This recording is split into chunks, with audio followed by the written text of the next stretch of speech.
આજે આપણા મધ્યમાં પોતાનો કિંમતી સમય કાઢીને આપણા પુષ્ટિ પરિવાર અને સકલ વૈષ્ણવ સમાજના માનને આદર આપી પોતે આપણી મધ્યમાં ઉપસ્થિત છે એવા the mayor of Harrow, the mayor councillor Yogesh Teli and the mayor's Mrs Neela Teli, એમને આપણે એકવાર તાલીનાથી ખૂબ ખૂબ સ્વાગત કરીશું કે આજે આપણા મધ્યમાં પોતે સમય કાઢીને ઉપસ્થિત થયા છે.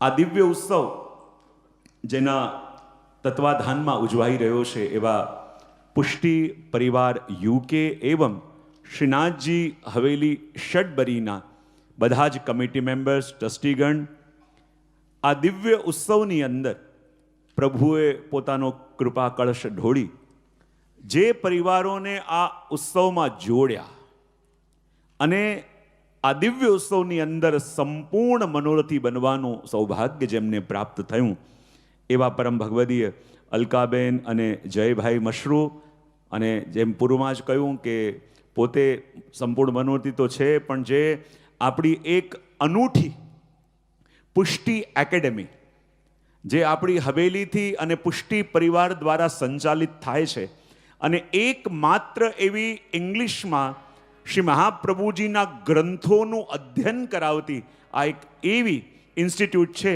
કે જેની અંદર ઓનલાઈન અને ઓફલાઈન એમ કરીને યુકેના વિદ્યાર્થીઓ તો છે જ, જોડે જોડે આખા વિશ્વના અનેક દેશોમાંથી વિદ્યાર્થીઓ પણ જોડાય છે. અને જયભાઈ એમાં બહુ પોપ્યુલર ટીચર પણ છે. એ જ રીતે હમણાં કહ્યું ને કે હવે હમણાં તો એમ કહેતા હતા કે બાજુવાળાને પૂછજો, પછી કહ્યું કે એવું કહેજો કે આ પુષ્ટિ એકેડેમીમાં જોડાજો, તો હું તો એમ જ કહીશ અને એ જ આશા રાખીશ કે દરેક વૈષ્ણવની બાજુમાં બેસેલો પુષ્ટિ એકેડેમીનો વિદ્યાર્થી જ નીકળે, એવા વિદ્યાર્થીઓ જોડાય.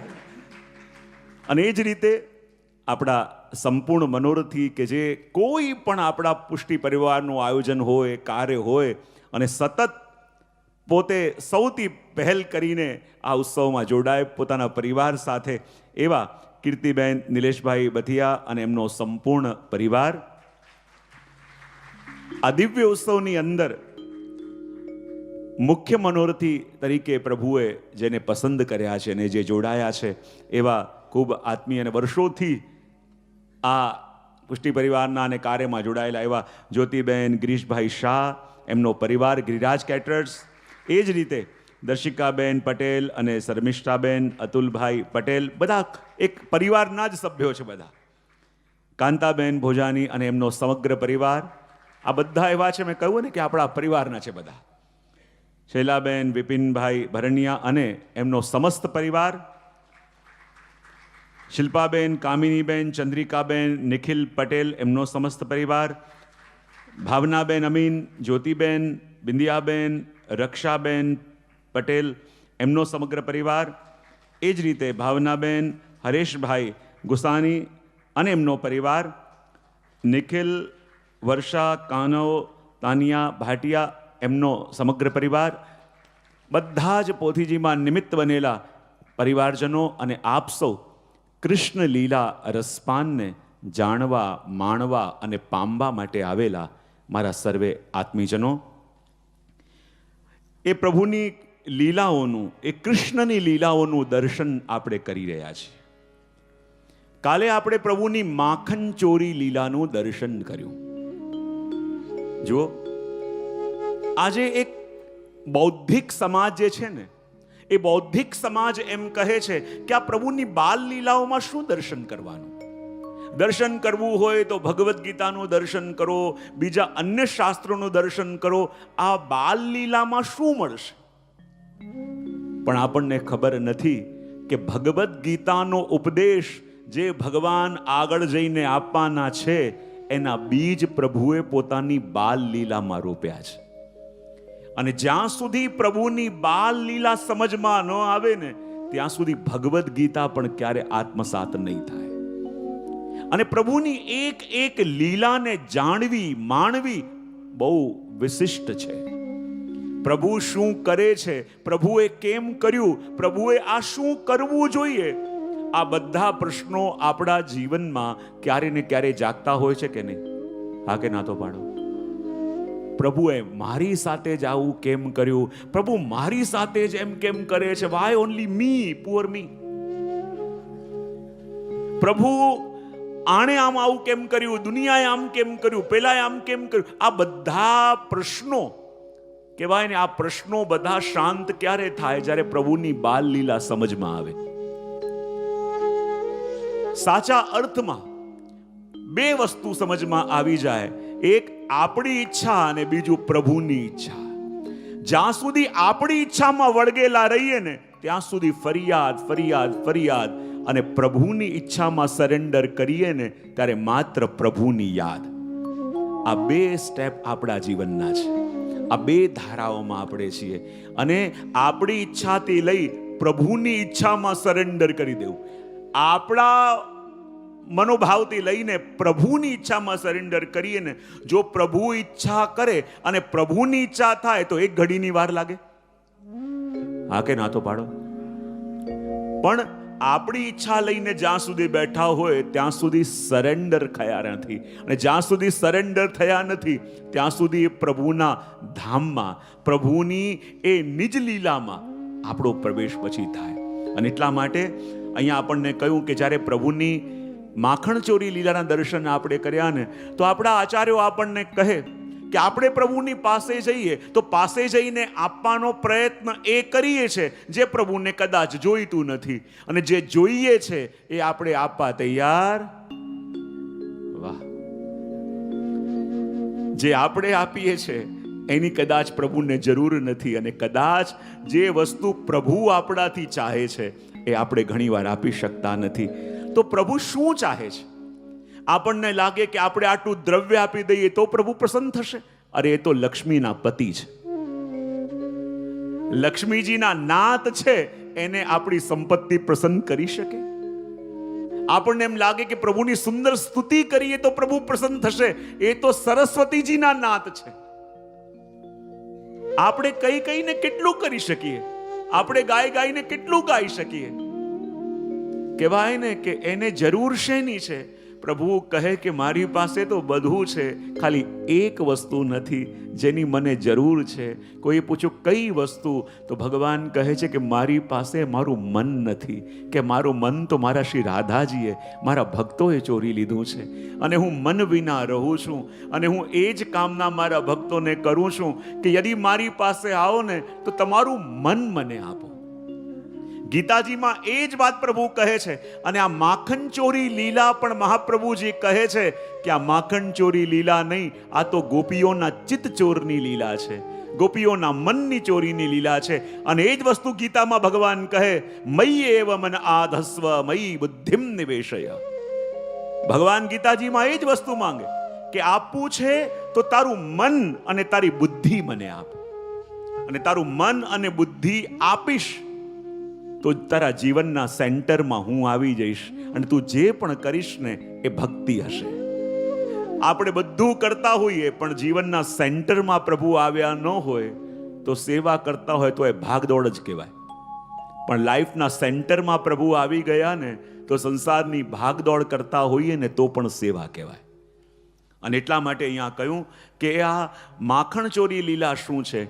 ગોપીઓના ચિત્તની ચોરી, વ્રજભક્તોના ચિત્તની ચોરી છે. અને જો પ્રભુ આપણા મન ચોરાવામાં બહુ હોશિયાર છે, અને મન ચોરવામાં હોશિયાર છે. બોલે કેમ? કારણ કે મન પણ 3 પ્રકારના છે. કેટલા પ્રકારના? આપણે પણ આશા રાખીએ ને કે ભગવાન આપણું મન પણ ચોરે, પણ મન 3 પ્રકારના છે. એક મન કેવું છે? તણખલા જેવું. કેવું? જરા ભાવથી બોલો તો ખરા. બીજું મન કેવું છે? બોલે વૃક્ષ જેવું. અને ત્રીજું મન કેવું છે? બોલે પર્વત જેવું. કેટલા પ્રકારના મન કયા?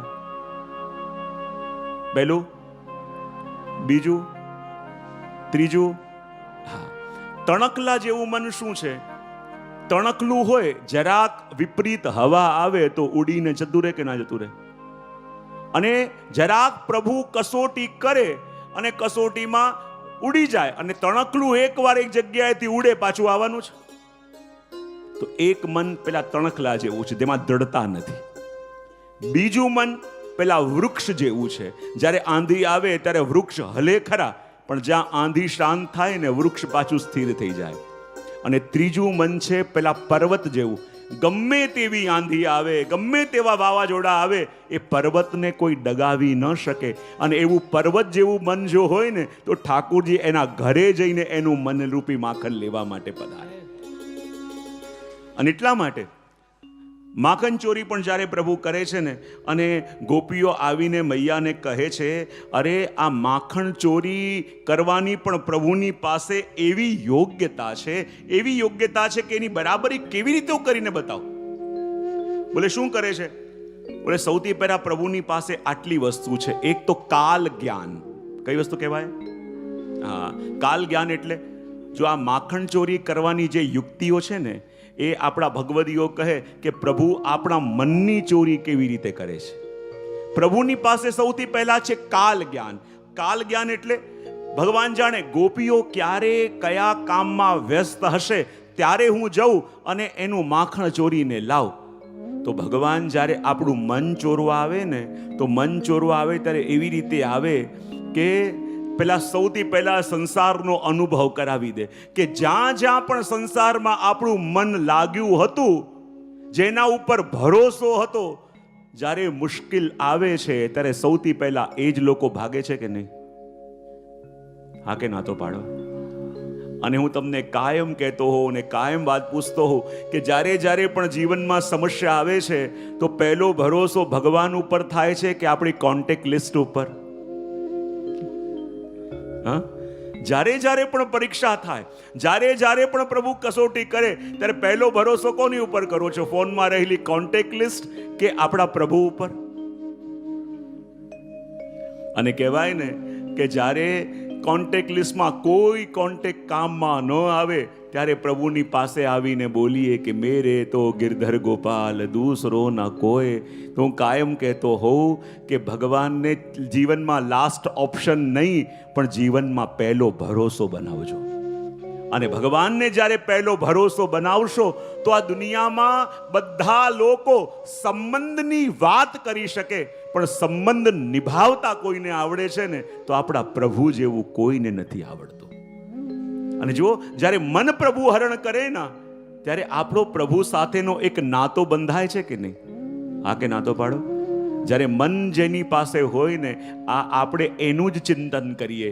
હમણાં જે વસ્તુનું ચિંતન વધારે થાય, માનવાનું મન ત્યાં જ.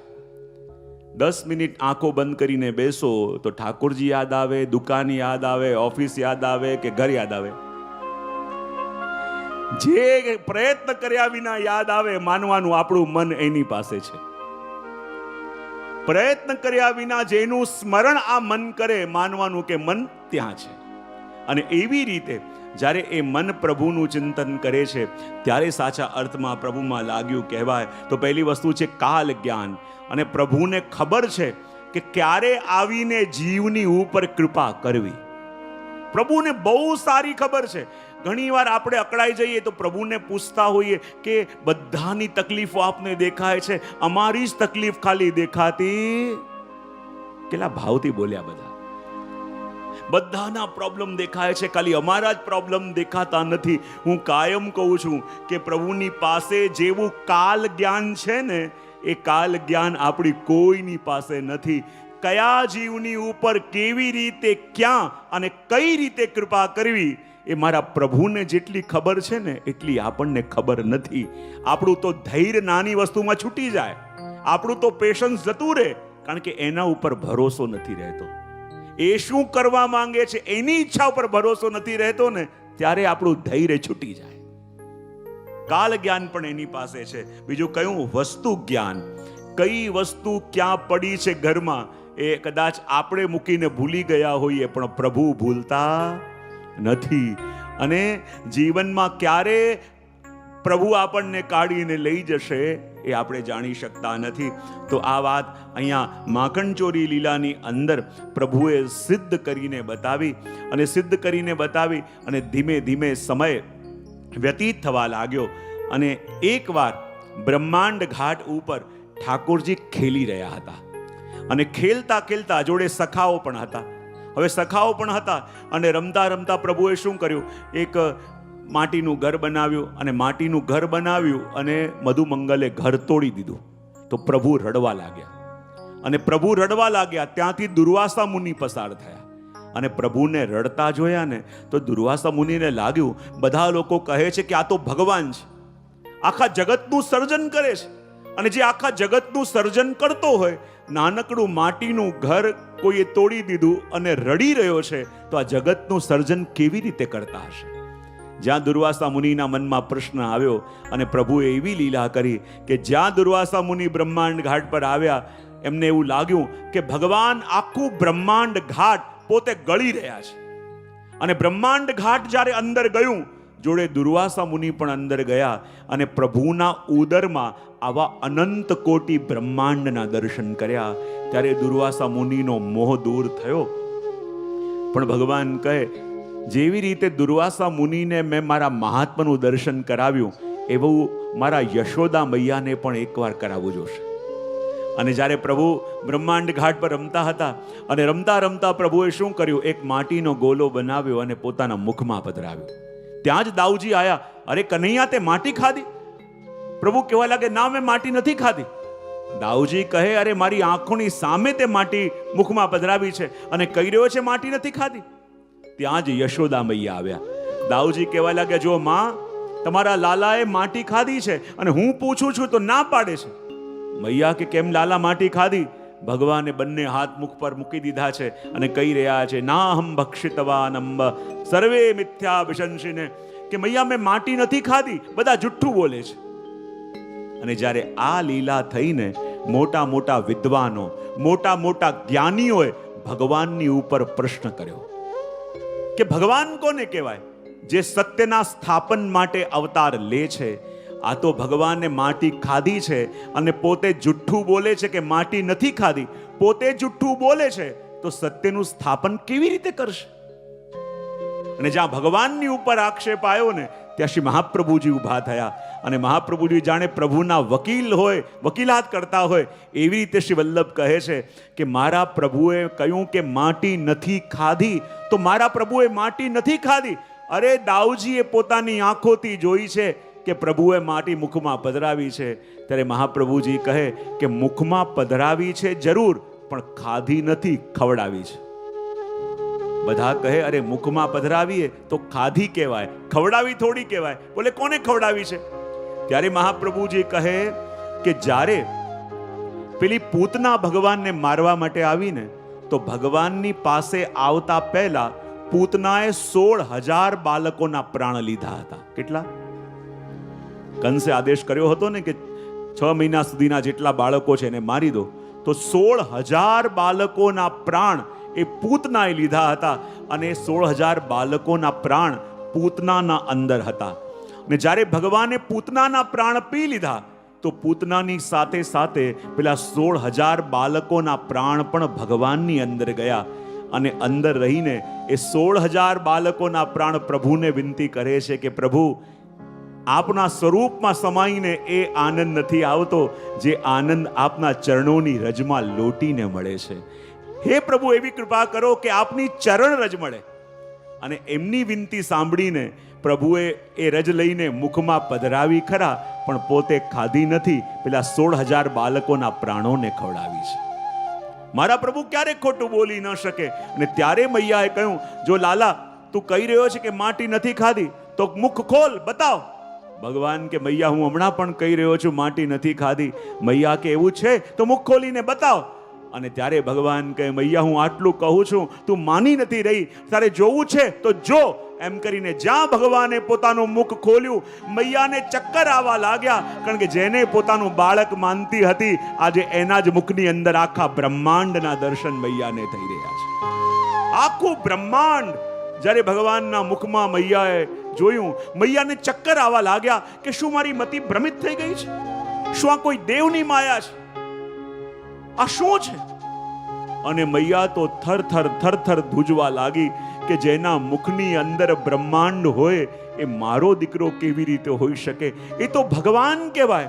અને જો આ ભગવાન છે તો મેં કેટલી વાર એને માખણ ખાતા રોક્યો છે, કેટલી વાર એને વળ્યો છે, કેટલી વાર એને ટોક્યો છે. મારાથી કેટલો મોટો અપરાધ થઈ ગયો. મૈયા પ્રભુના ચરણોમાં પડી દુસ્કે દુસ્કે રડવા લાગી. મૈયા, પ્રભુ મને ક્ષમા કરી દો, મારાથી અપરાધ થયો, પ્રભુ મને ક્ષમા કરી દો. અને જ્યાં મૈયા આવી રીતે રડવા લાગી, પ્રભુને લાગ્યું આ તો થોડી ગડબડ થઈ ગઈ. બોલે કેમ? આવું ને આવું ચાલશે તો આ મારી માં મટીને મારી ભક્ત બની જશે. અને ભગવાન કહે છે કે મને પૂજવા વાળો કોઈ એક ઓછો થઈ જાય મને ફરક ન પડે, પણ મને પ્રેમ કરવા વાળો કોઈ એક પણ ઓછો થાય એ મારાથી સહન ન થાય. જો મારી મૈયા મટીને મારી ભક્ત બનશે તો જ્યારે હું મોડો ઘરે આવીશ તો કોણ દ્વાર ઉપર બેસીને મારી પ્રતીક્ષા કરશે? મને નિંદર નહીં આવે, કોણ મને વાર્તા સંભળાવશે?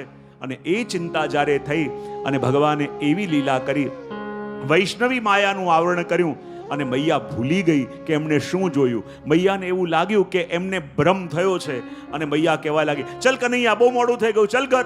પ્રભુ કે હા, હવે બરાબર છે.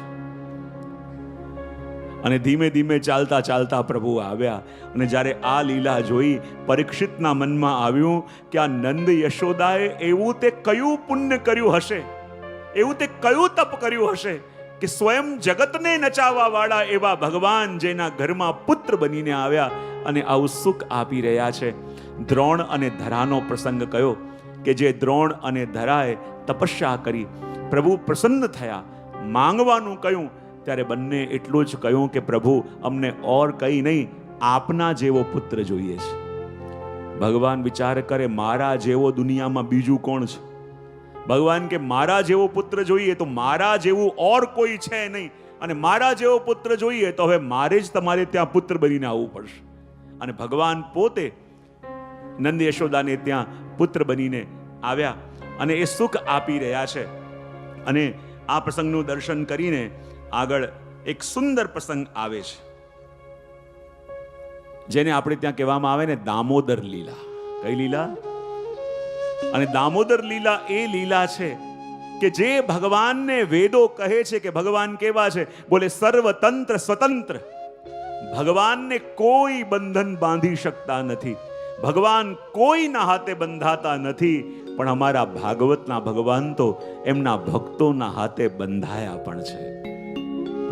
કોઈ કહે ને કે મોટા મોટા વેદોની અંદર જે ભગવાન ન મળે તો ક્યારેક વ્રજમાં આવીને કોઈ ગોપીના ઘરની બહાર જોજો, ક્યાંક છાછ માટે નાચતા મળી જશે, ક્યાંક ગોપીઓની ગાયો ચરાવતા મળી જશે, ક્યાંક મૈયાની પાછળ પાછળ માખણ માંગવા માટે દોડતા મળી જશે.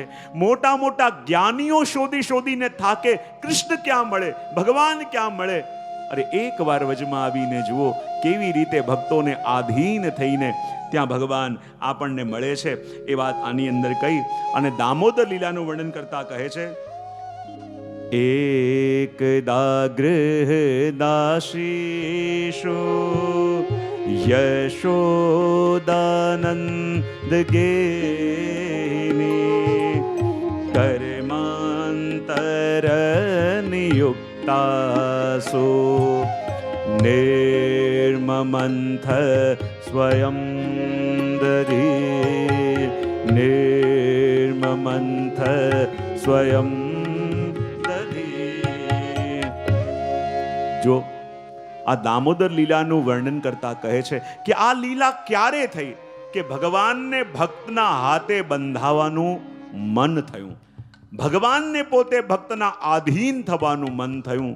તો કહે એક દિવસ આ દામોદર લીલા કે જ્યારે ભગવાન ભક્તના હાથે બંધાઈ જાય અને એવી રીતે બંધાઈ જાય. હું હંમેશા કહું ને કે દુનિયામાં બે લોકો અજીત છે, બે તત્વ અજીત જેને ક્યારે જીતી ન શકાય. એક તો ભગવાન અને બીજું આપણું મન. કેટલા લોકો અજીત છે જેને જીતી ન શકાય? ભાવથી બોલો તો ખરા. એક તો ભગવાન અને બીજું મન, પણ આ બંને પ્રેમને આધીન છે.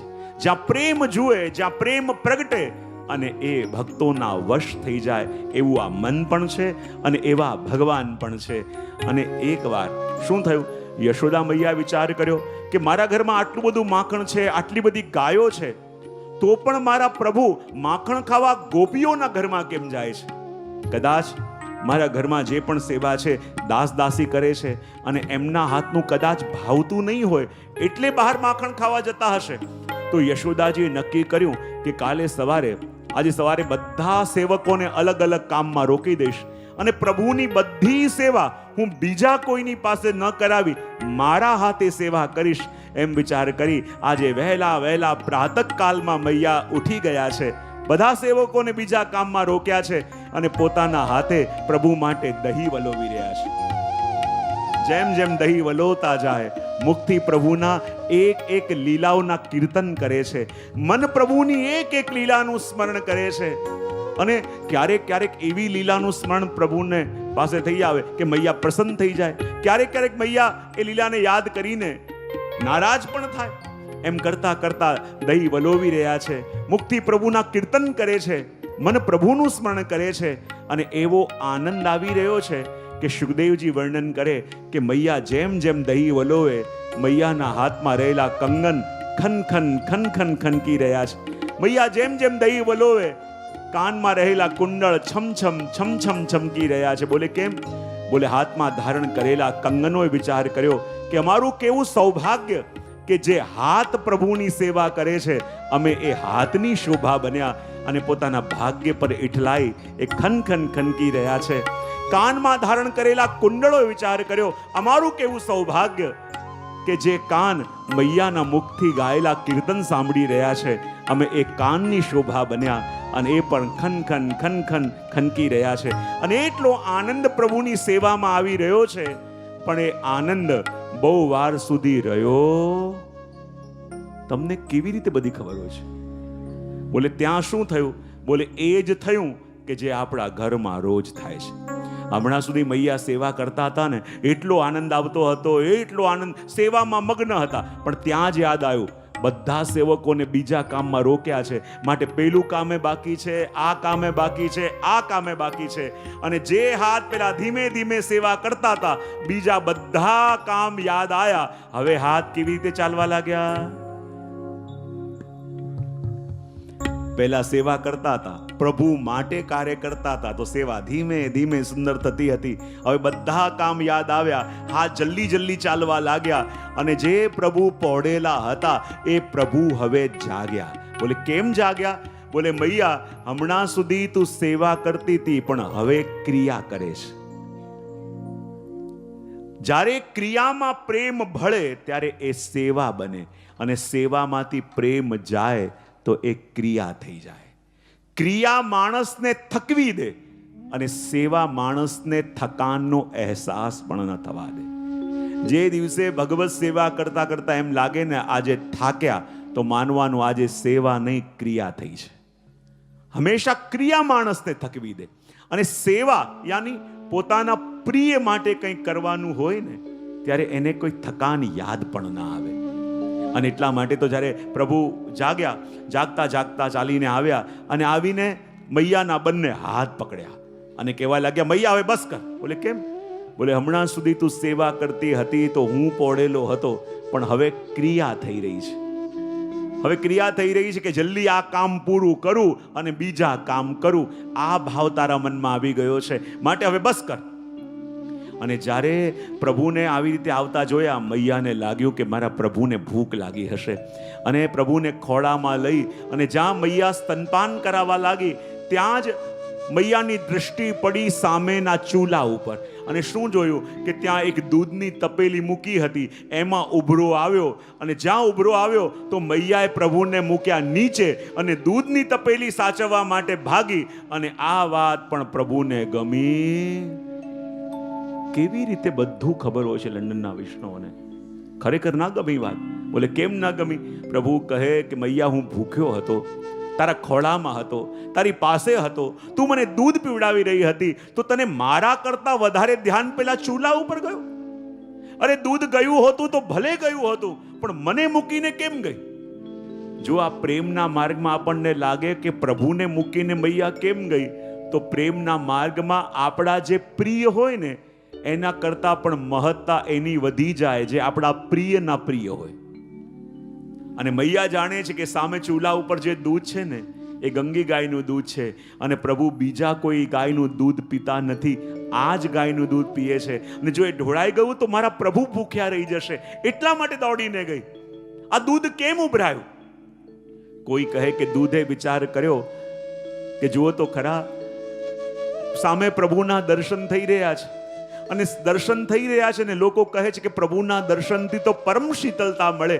સામે દર્શન થઈ રહ્યા છે તો પણ મારે અગ્નિમાં તપવું પડી રહ્યું છે. એનો મતલબ મારા કર્મો એવા કઠોર છે કે ભગવત દર્શનથી પણ મને શીતળતા ન મળે તો આવું જીવન લઈને હું શા માટે જીવું? એના કરતાં અગ્નિમાં કૂદીને પોતાને સમાપ્ત કરી દઉં. એમ વિચાર કરી દૂધનો ઉભરો આવ્યો. આ દૂધનો ઉભરો શું છે? શ્રી મહાપ્રભુજી કહે છે કે આપણા ઘરમાં પણ દૂધનો ઉભરો આવે છે. જ્યારે જ્યારે પ્રભુની સેવામાં હોઈએ, પ્રભુની સેવા કરતા હોઈએ અને પૂર્વમાં ભોગેલા ભોગોનું સ્મરણ થાય તો માનવાનો દૂધનો ઉભરો આવ્યો અને પ્રભુને મૂકી આપણે તપેલી સાચવવા ભાગ્યા.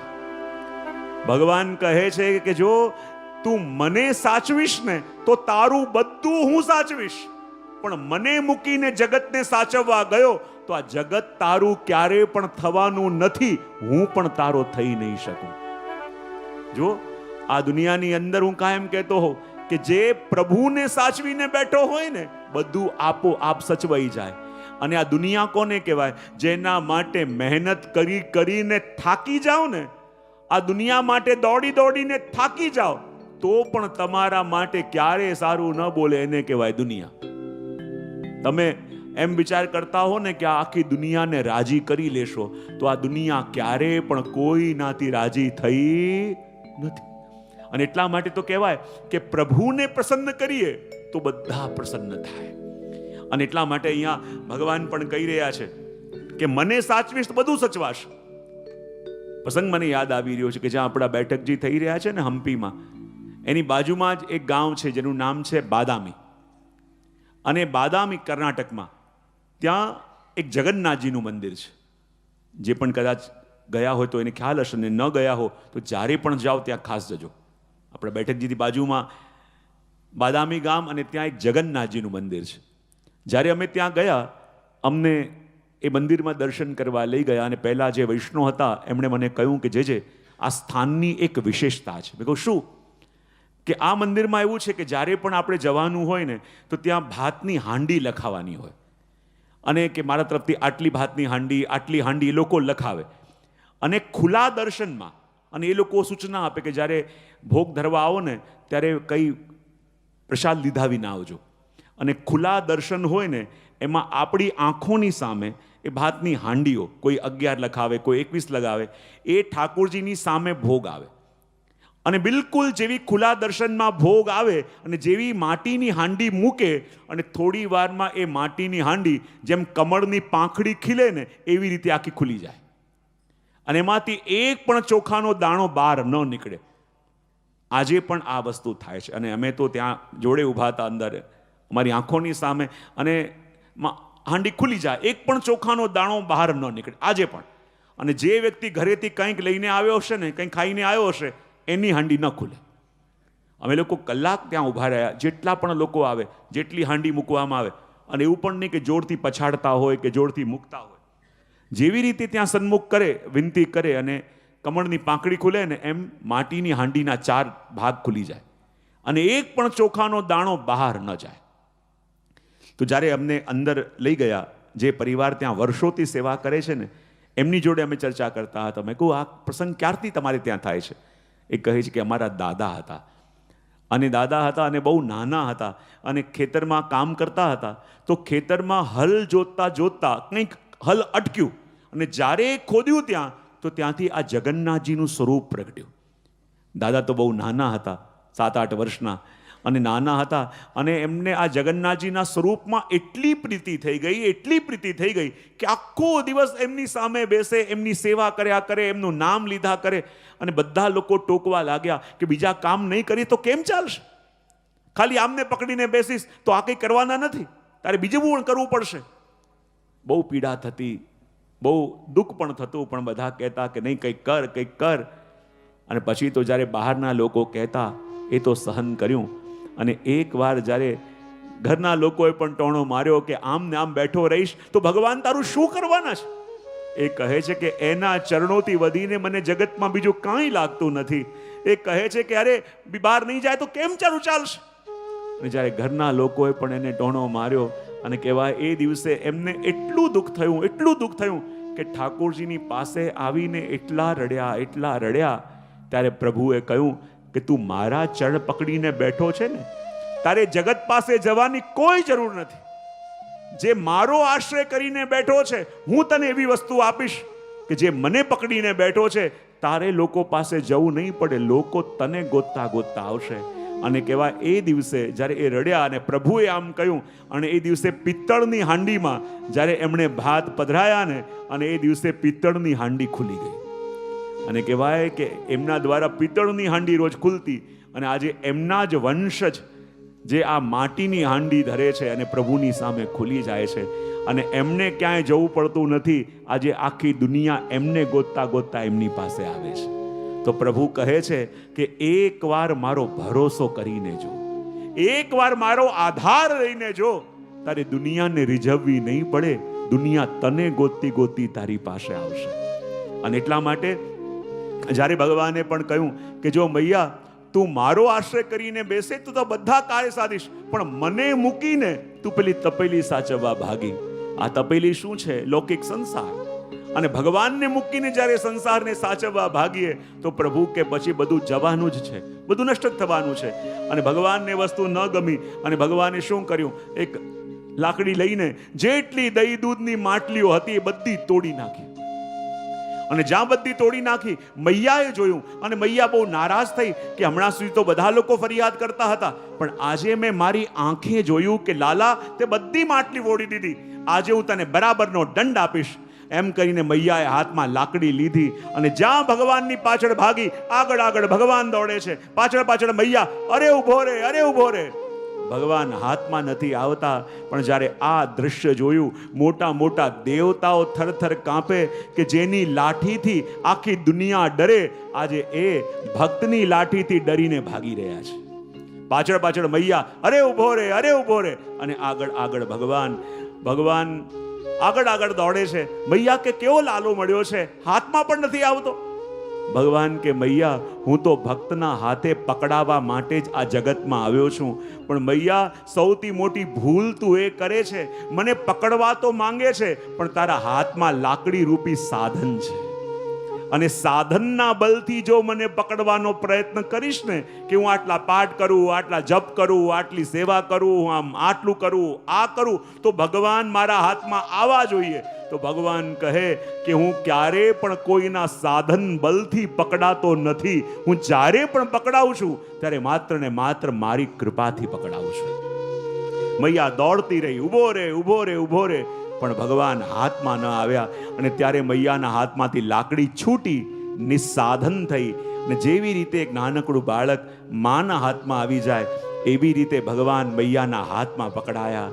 અને હવે પ્રભુ રડવા લાગ્યા, મૈયા હું ક્યારે નહીં કરું, મને જવા દે. મૈયા હું ક્યારે નહીં કરું. મૈયા કે ના, આજે તને બરાબરનો પાઠ ભણાવો છે. રોજ ફરિયાદ આવતી હતી, આજે મેં મારી આંખોથી જોયું છે, તને પાઠ ભણાવવો પડશે.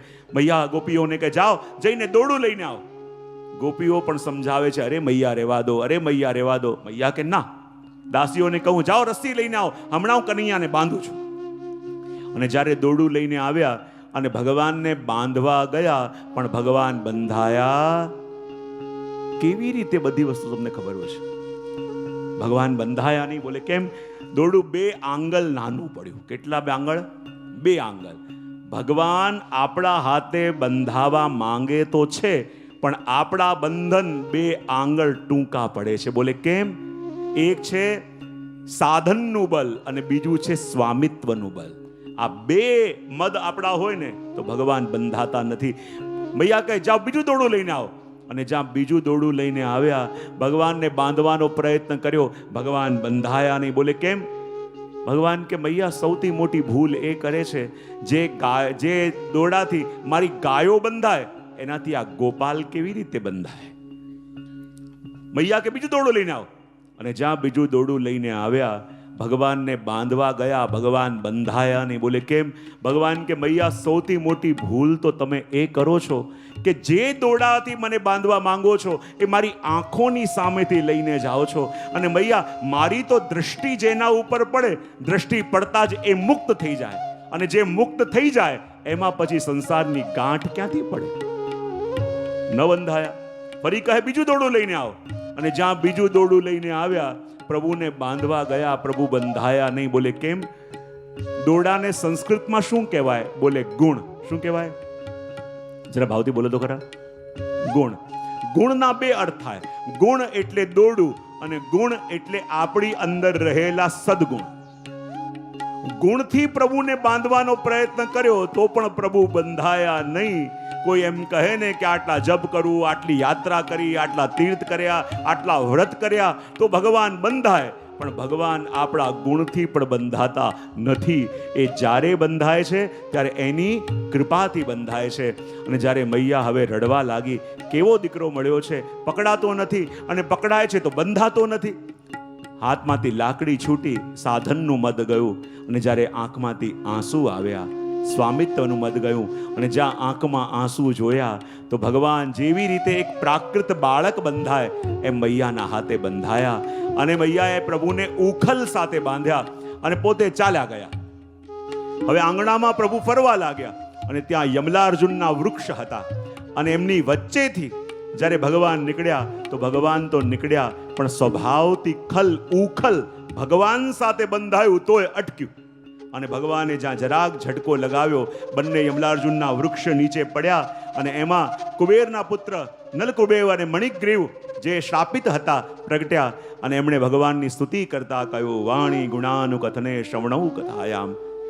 સ્તુતિ કરતા કહ્યું કે હે પ્રભુ, આ વાણી આપે અમને આપી શેના માટે આપી? કે આપના ગુણગાન ગાઈએ. પણ આ જગતમાં આવીને આ વાણીથી બે જ કામ કર્યા, સ્વ પ્રશંસા અને પર નિંદા. તો સ્વની પ્રશંસા અને પરની નિંદામાં લાગેલી આ વાણીને પ્રભુ એવી પ્રેરણા આપો કે પ્રભુ આપના ગુણગાન ગાય. અને આ સ્તુતિ કરીને બંને ગયા અને વૃક્ષ પડ્યા. બધા વ્રજવાસીઓ ભાગતા ભાગતા આવ્યા અને મૈયાને કહે, જો તો ખરા આ વૃક્ષ કનૈયાના ઉપર પડ્યા હો તો શું થાત? આજે કોઈ મૈયા સાથે બોલતું નથી. અને ત્યારે મૈયાની આંખમાં આંસુ આવ્યા. ચાલતા ચાલતા મૈયા આવીને કહે છે, લાલા મને ક્ષમા કરી દે અને ભૂલી જા કે મેં તને આજે બાંધ્યો હતો. કનૈયા તું ભૂલી જા કે મેં તને બાંધ્યો હતો. એમ કહીને મૈયા રડવા લાગ્યા. અને ત્યારે પ્રભુ આવ્યા અને મૈયાના આંખોના આંસુ લૂછતા ભગવાન કહે છે કે મૈયા, હું જીવનમાં બધું ભૂલી શકું, ખાલી કોઈના પ્રેમના બંધનથી બંધાવું છું ને એ જ ભૂલી શકતો નથી. મૈયા, તે તો મને તારા પ્રેમના બંધનમાં સદા માટે બાંધી લીધો છે, હું કેવી રીતે ભૂલી શકું? અને આ દામોદર લીલા કે જેમાં ભગવાન ભક્તના હાથે બંધાયા છે. અને જો હું પહેલા જ કહું છું, હંમેશા કહું છું કે જગતમાં લોકો સંબંધની વાત કરી શકે પણ સંબંધ નિભાવતા આપણા પ્રભુ સિવાય બીજું કોઈ જાણતું નથી. મેં પહેલા વાત કરી હશે કે જ્યારે એક વિરક્ત સંત હતા, કોઈ એમની આગળ પાછળ નહીં, એક નાનકડું લાલનનું સ્વરૂપ, કનૈયાનું સ્વરૂપ એમની ઝૂંપડીમાં આખો દિવસ એમની સેવા કરે. કોઈ બોલાવા આવે કે નહીં, આ તો મારો લાલો છે, મારો દીકરો છે, એને મૂકીને હું બહાર નહીં જાઉં, એ બહુ નાનો છે, એને મૂકીને જઈશ તો રડવા લાગશે. 25-30 વર્ષ સુધી એક ઝૂંપડીમાં રહ્યા, ક્યારે બહાર ન જાય. લોકો બોલાવા આવે, કહે નહીં મારો દીકરો નાનો છે, મારો દીકરો રડવા લાગશે. અને પ્રભુને પણ એટલી પ્રીતિ એમાં થઈ ગઈ કે 1 મિનિટ માટે બહાર નીકળે, પ્રભુ રડવા લાગે, તું મને મૂકીને કેમ ગયો? તારા વિના મને નથી ગમતું, મને મૂકીને ન જા. પણ એકવાર ગામના લોકો કોઈ કારણસર એ વિરક્તને બહાર લઈ ગયા અને જેવા બહાર ગયા એના પ્રાણ ચાલ્યા ગયા. ગામના લોકો કહેવા લાગ્યા, આની મૃત્યુ થઈ, એનો અગ્નિ સંસ્કાર કોણ કરશે? એની તો કોઈ આગળ પાછળ છે નહીં. ત્યારે ગામના લોકોએ કહ્યું, એવું કરી આપણે બધા મળીને એનો અગ્નિ સંસ્કાર કરીએ. અને જ્યાં અગ્નિ સંસ્કારની તૈયારી ચાલતી હતી ત્યાં જ 5 વર્ષનું નાનકડું બાળક દોડતું દોડતું આવ્યું, હાંફી રહ્યું છે, શરીરમાંથી પરસેવો આવી રહ્યો છે. એ કહેતા, કોણ છો? બોલે, હું આનો દીકરો છું. કોણે કહ્યું કે આનો કોઈ દીકરો નથી? અને અગ્નિ સંસ્કાર પણ હું કરવા માટે આવ્યો છું. અને એ નાનકડા બાળકે એક પુત્રે કરવા જોઈએ એવું બધું કર્મ કર્યું. અગ્નિદાહ પણ પોતે આપ્યો, અને જ્યાં થોડી વાર પછી બધા ગોતવા ગયા એ બાળક ક્યાંય દેખાતું નથી. બધા કે હમણાં આવ્યો, અગ્નિદાહ આપ્યો, હવે ગયો ક્યાં? આખું ગામ ગોતીને આવ્યા પણ એ બાળક ક્યાંય દેખાયું નહીં. બધા કેવા લાગ્યા, એમનો પુત્ર પોતે આવ્યો હતો, ક્યાં ગયો?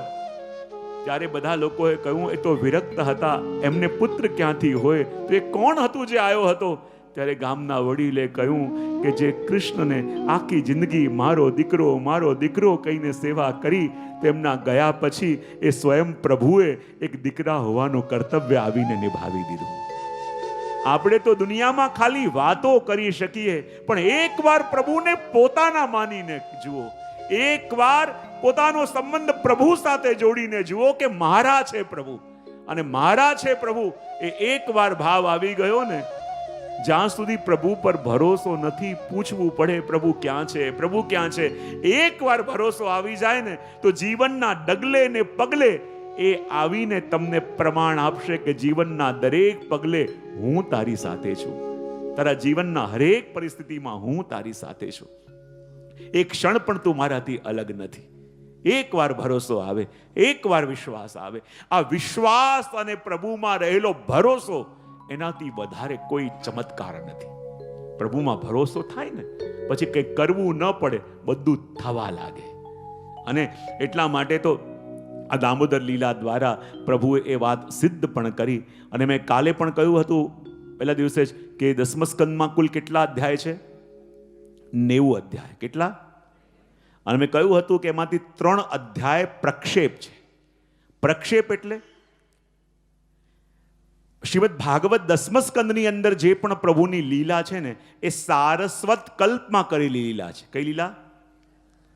પણ આ 12મો, 13મો અને 14મો આ 3 અધ્યાય કહેવાય, આમાં લીલા તો કૃષ્ણની છે, પણ એ સારસ્વત કલ્પની નહીં, બીજા કોઈ કલ્પની લીલા છે, એ આમાં એડ થઈ છે. આપણને લાગે કે આ 3 અધ્યાયોની લીલા કઈ છે? બોલે અઘાસુરને પ્રભુએ માર્યો, પછી છાક લીલા કરવા માટે પ્રભુ પધાર્યા, બ્રહ્માજી જેટલા પણ ગોપ બાળકો હતા એનું હરણ કરીને લઈ ગયા હતા ને, કેટલા ટાઈમ માટે? 1 વર્ષ માટે. અને બ્રહ્માજી આવીને પ્રભુને સ્તુતિ કરી. આ 3 અધ્યાયોની અંદર આ બધી કથાઓ છે. અને મહાપ્રભુજી કહે કે આ કૃષ્ણ લીલા તો છે, પણ સારસ્વત કલ્પની નહીં, અન્ય કોઈ કલ્પમાં કરેલી કૃષ્ણની લીલા છે. તેનું પ્રમાણ આપણને કેવી રીતે મળે? 3 અધ્યાય પ્રક્ષેપ કયા માન્યા? 12મો, 13મો અને 14મો. કયા? આ 3 અધ્યાયોને પ્રક્ષેપ ગણી 87 અધ્યાય મહાપ્રભુજી સ્વીકારે. તો એની સંગતિ આપણને કેવી રીતે મળે? તો 12મો, 13મો અને 14મો પ્રક્ષેપ છે તો આપણે જોવાનું 11મા અધ્યાયનો છેલ્લો શ્લોક, જેમાં સુખદેવજી કહે છે, એવં વિહારૈ કૌમારમ જહતુ વ્રજે. 11મા અધ્યાયના છેલ્લા શ્લોકમાં સુખદેવજી કહે છે, આમ અનેક પ્રકારની લીલાઓ કરતા કરતા ભગવાને કુમાર અવસ્થા પૂરી કરી. કઈ અવસ્થા? અને કુમાર અવસ્થા કોને કહેવાય? 1 થી લઈને 5 વર્ષ સુધીની આયુ એને કહેવાય કુમાર અવસ્થા. અને 11મા અધ્યાયના છેલ્લા શ્લોકમાં કહ્યું કે આવી રીતે ભગવાને 5 વર્ષની આયુ પૂરી કરી. હવે 12મો અધ્યાય જવા દો, 13મો જવા દો, 14મો જવા દો, અને 15મા અધ્યાયનો પહેલો શ્લોક, તતશ્ચ પૌગંડ વયશ્રીતો વ્રજે. 15મા અધ્યાયના પહેલા શ્લોકમાં સુખદેવજી કહે છે કે હવે ભગવાને પૌગંડ અવસ્થામાં પ્રવેશ કર્યો. કઈ અવસ્થામાં? જરા ભાવથી બોલો તો ખરા. અને પૌગંડ અવસ્થા કોને કહેવાય? 6 થી લઈ 9 સુધીની આયુ એને કહેવાય પૌગંડ અવસ્થા. તો જો સંગતિ ક્યાં મળે છે? 11મા અધ્યાયનો છેલ્લો શ્લોક, એમાં કહ્યું 5 વર્ષ પૂરા કર્યા. ક્યાં કહ્યું? 11મા અધ્યાયના છેલ્લા શ્લોકમાં. અને 15મા અધ્યાયના પહેલા શ્લોકમાં કહ્યું કે 6ઠા વર્ષમાં પ્રવેશ કર્યો. સંગતિ મળે છે. વચ્ચે 3 અધ્યાયોની અંદર લીલા આવે છે કે બ્રહ્માજી ગોપ બાળકોને 1 વર્ષ માટે લઈ ગયા હતા. એ 1 વર્ષ આમાં એડ કરો તો ભગવાન 6 વર્ષના નહીં, ભગવાન 7 વર્ષના થવા જોઈએ કે નહીં? પણ આની અંદર એ વર્ણન કર્યું છે. પણ લીલાઓ એટલી અદ્ભુત છે કે શ્રી મહાપ્રભુજીએ સુબુદ્ધની લખ્યા છે. પ્રભુએ બકાસુરને માર્યો, કારણ કે યમુનાજીની અંદર જ્યારે પેલું દૂષણ આવ્યું હતું, બકાસુર દંભ છે, અને એને પણ પ્રભુએ માર્યો. એના પછી વર્ણન આવે છે અઘાસુરનો. અઘાસુર કોણ છે? બોલે પાપ છે. એનો એક હોઠ જમીનને અડે અને એક આકાશને અડે, અને ભગવાને એના મુખમાં પ્રવેશ કરી અને એનો પણ ઉદ્ધાર કર્યો. અને આગળ વર્ણન આવે છે કે એકવાર બધા સખાઓએ પ્રભુને કહ્યું, અરે કનૈયા, તે તો અમને માખણ બહુ ખવડાવ્યું છે, પણ અમારી ઈચ્છા એવી છે કે આજે જ્યારે આપણે વનમાં જઈએ તો અમે તારા માટે અમારા ઘરેથી છાક લઈને આવીએ. અને ભગવાન કે ઠીક છે. અને આજે ભગવાન બધા સખાઓને લઈને કુમુદવનમાં પધાર્યા છે. અને કુમુદવનમાં પધાર્યા છે અને પ્રભુ વચ્ચે બિરાજા. ચારો તરફ પ્રભુના સખાઓ કે જો કનૈયા, મારી મૈયાએ તારા માટે ગુલાબજાંબુ મોકલ્યા છે. પ્રભુ ચાખે છે કે છે તો સરસ, પણ કાંઈક કમી લાગે છે. બીજો કહે, જો મારી મૈયાએ બુંદી મોકલી છે, બોલે છે તો સરસ, પણ કાંઈક કમી લાગે છે. બધા કંઈક પ્રભુને કંઈ ગમતું કેમ નથી? ત્યાં મધુમંગલ થોડો ગરીબ છે, એ બીજું કંઈ લાવ્યો નહોતો, એની પાસે તો ખાટું દહીં હતું. અને જ્યાં જોયું પ્રભુ આવી સુંદર સુંદર વસ્તુ અરોગી રહ્યા છે, જો મારું ખાટું દહીં જોશે તો એ પણ અરોગી લેશે. મને તો સુખ મળશે પણ એમને નહીં મળે, તો હું શું કરું? આ ખાટું દહીં એમને લાયક નથી, જોશે તો અરોગી લેશે. એટલે એવું કરું, પહેલા હું જ ખાઈ લઉં. ઝાડની પાછળ સંતાઈને જ્યાં ખાટું દહીં બધું મંગલ ખાવા ગયા, પ્રભુએ આવીને હાથ પકડ્યો અને કહે, શું છે? બોલે, પ્રભુ આપને લાયક નથી, પ્રભુ આપને લાયક નથી. તોય પ્રભુ જૂટવીને દહીં લીધું અને કહ્યું, જો એ કમી આમાં પૂરી થઈ. તો બોલે, આ શું છે? તો વર્ણન કરતા કહે, મીઠો મદન ગોપાલ આજ દધી, મીઠો મદન ગોપાલ, મીઠો મદન ગોપાલ આજ દધી, મીઠો મદન ગોપાલ બાબત માહી તિહારો જૂઠો, બાબત મોહી તિહારો જૂઠો, ચંચલ નયન વિશાલ આજ દધી, મીઠો મદન ગોપાલ, મીઠો. અને જ્યાં ભગવાને પ્રશંસા કરી, સખાઓ ભાગતા ભાગતા આવી ગયા. અરે કનૈયા, એવું શું છે કે અમારી આટલી ઉત્તમ સામગ્રી તને ન ગમી અને આ ગમ્યું? મધુમંગલ કહે કે અરે પ્રભુ, અમારું જૂઠું છે. પણ ભગવાન કહે, ભાવત મોહિત તિહારો જૂઠો. સખાઓ કહે, અરે કનૈયા, તને આટલું ભાવ્યું છે તો અમને પણ આપ. ભગવાન કે એવું કરો, આ જેટલા જેટલા પાંદડાઓ પડ્યા છે ને, 4 પાંદડા ભેગા કરી સિંક ખોસી એના દોના બનાવી લો અને એક પંગતમાં બેસી જાઓ. અને બધા પંગતમાં બેઠા અને વર્ણન કરતા કહે, અને પાત બનાએ દોના, આને પાત બનાય દોના, दिए सबन को बात जिन नहीं पायो सुनो रे भैया, जिन नहीं पायो सुनो रे भैया, मेरी है तेरी चाट आज दधी, मीठो मदन गोपाल, मीठो मदन गोपाल आज दधी, मीठो मदन, मीठो मदन, मीठो मदन गोपाल.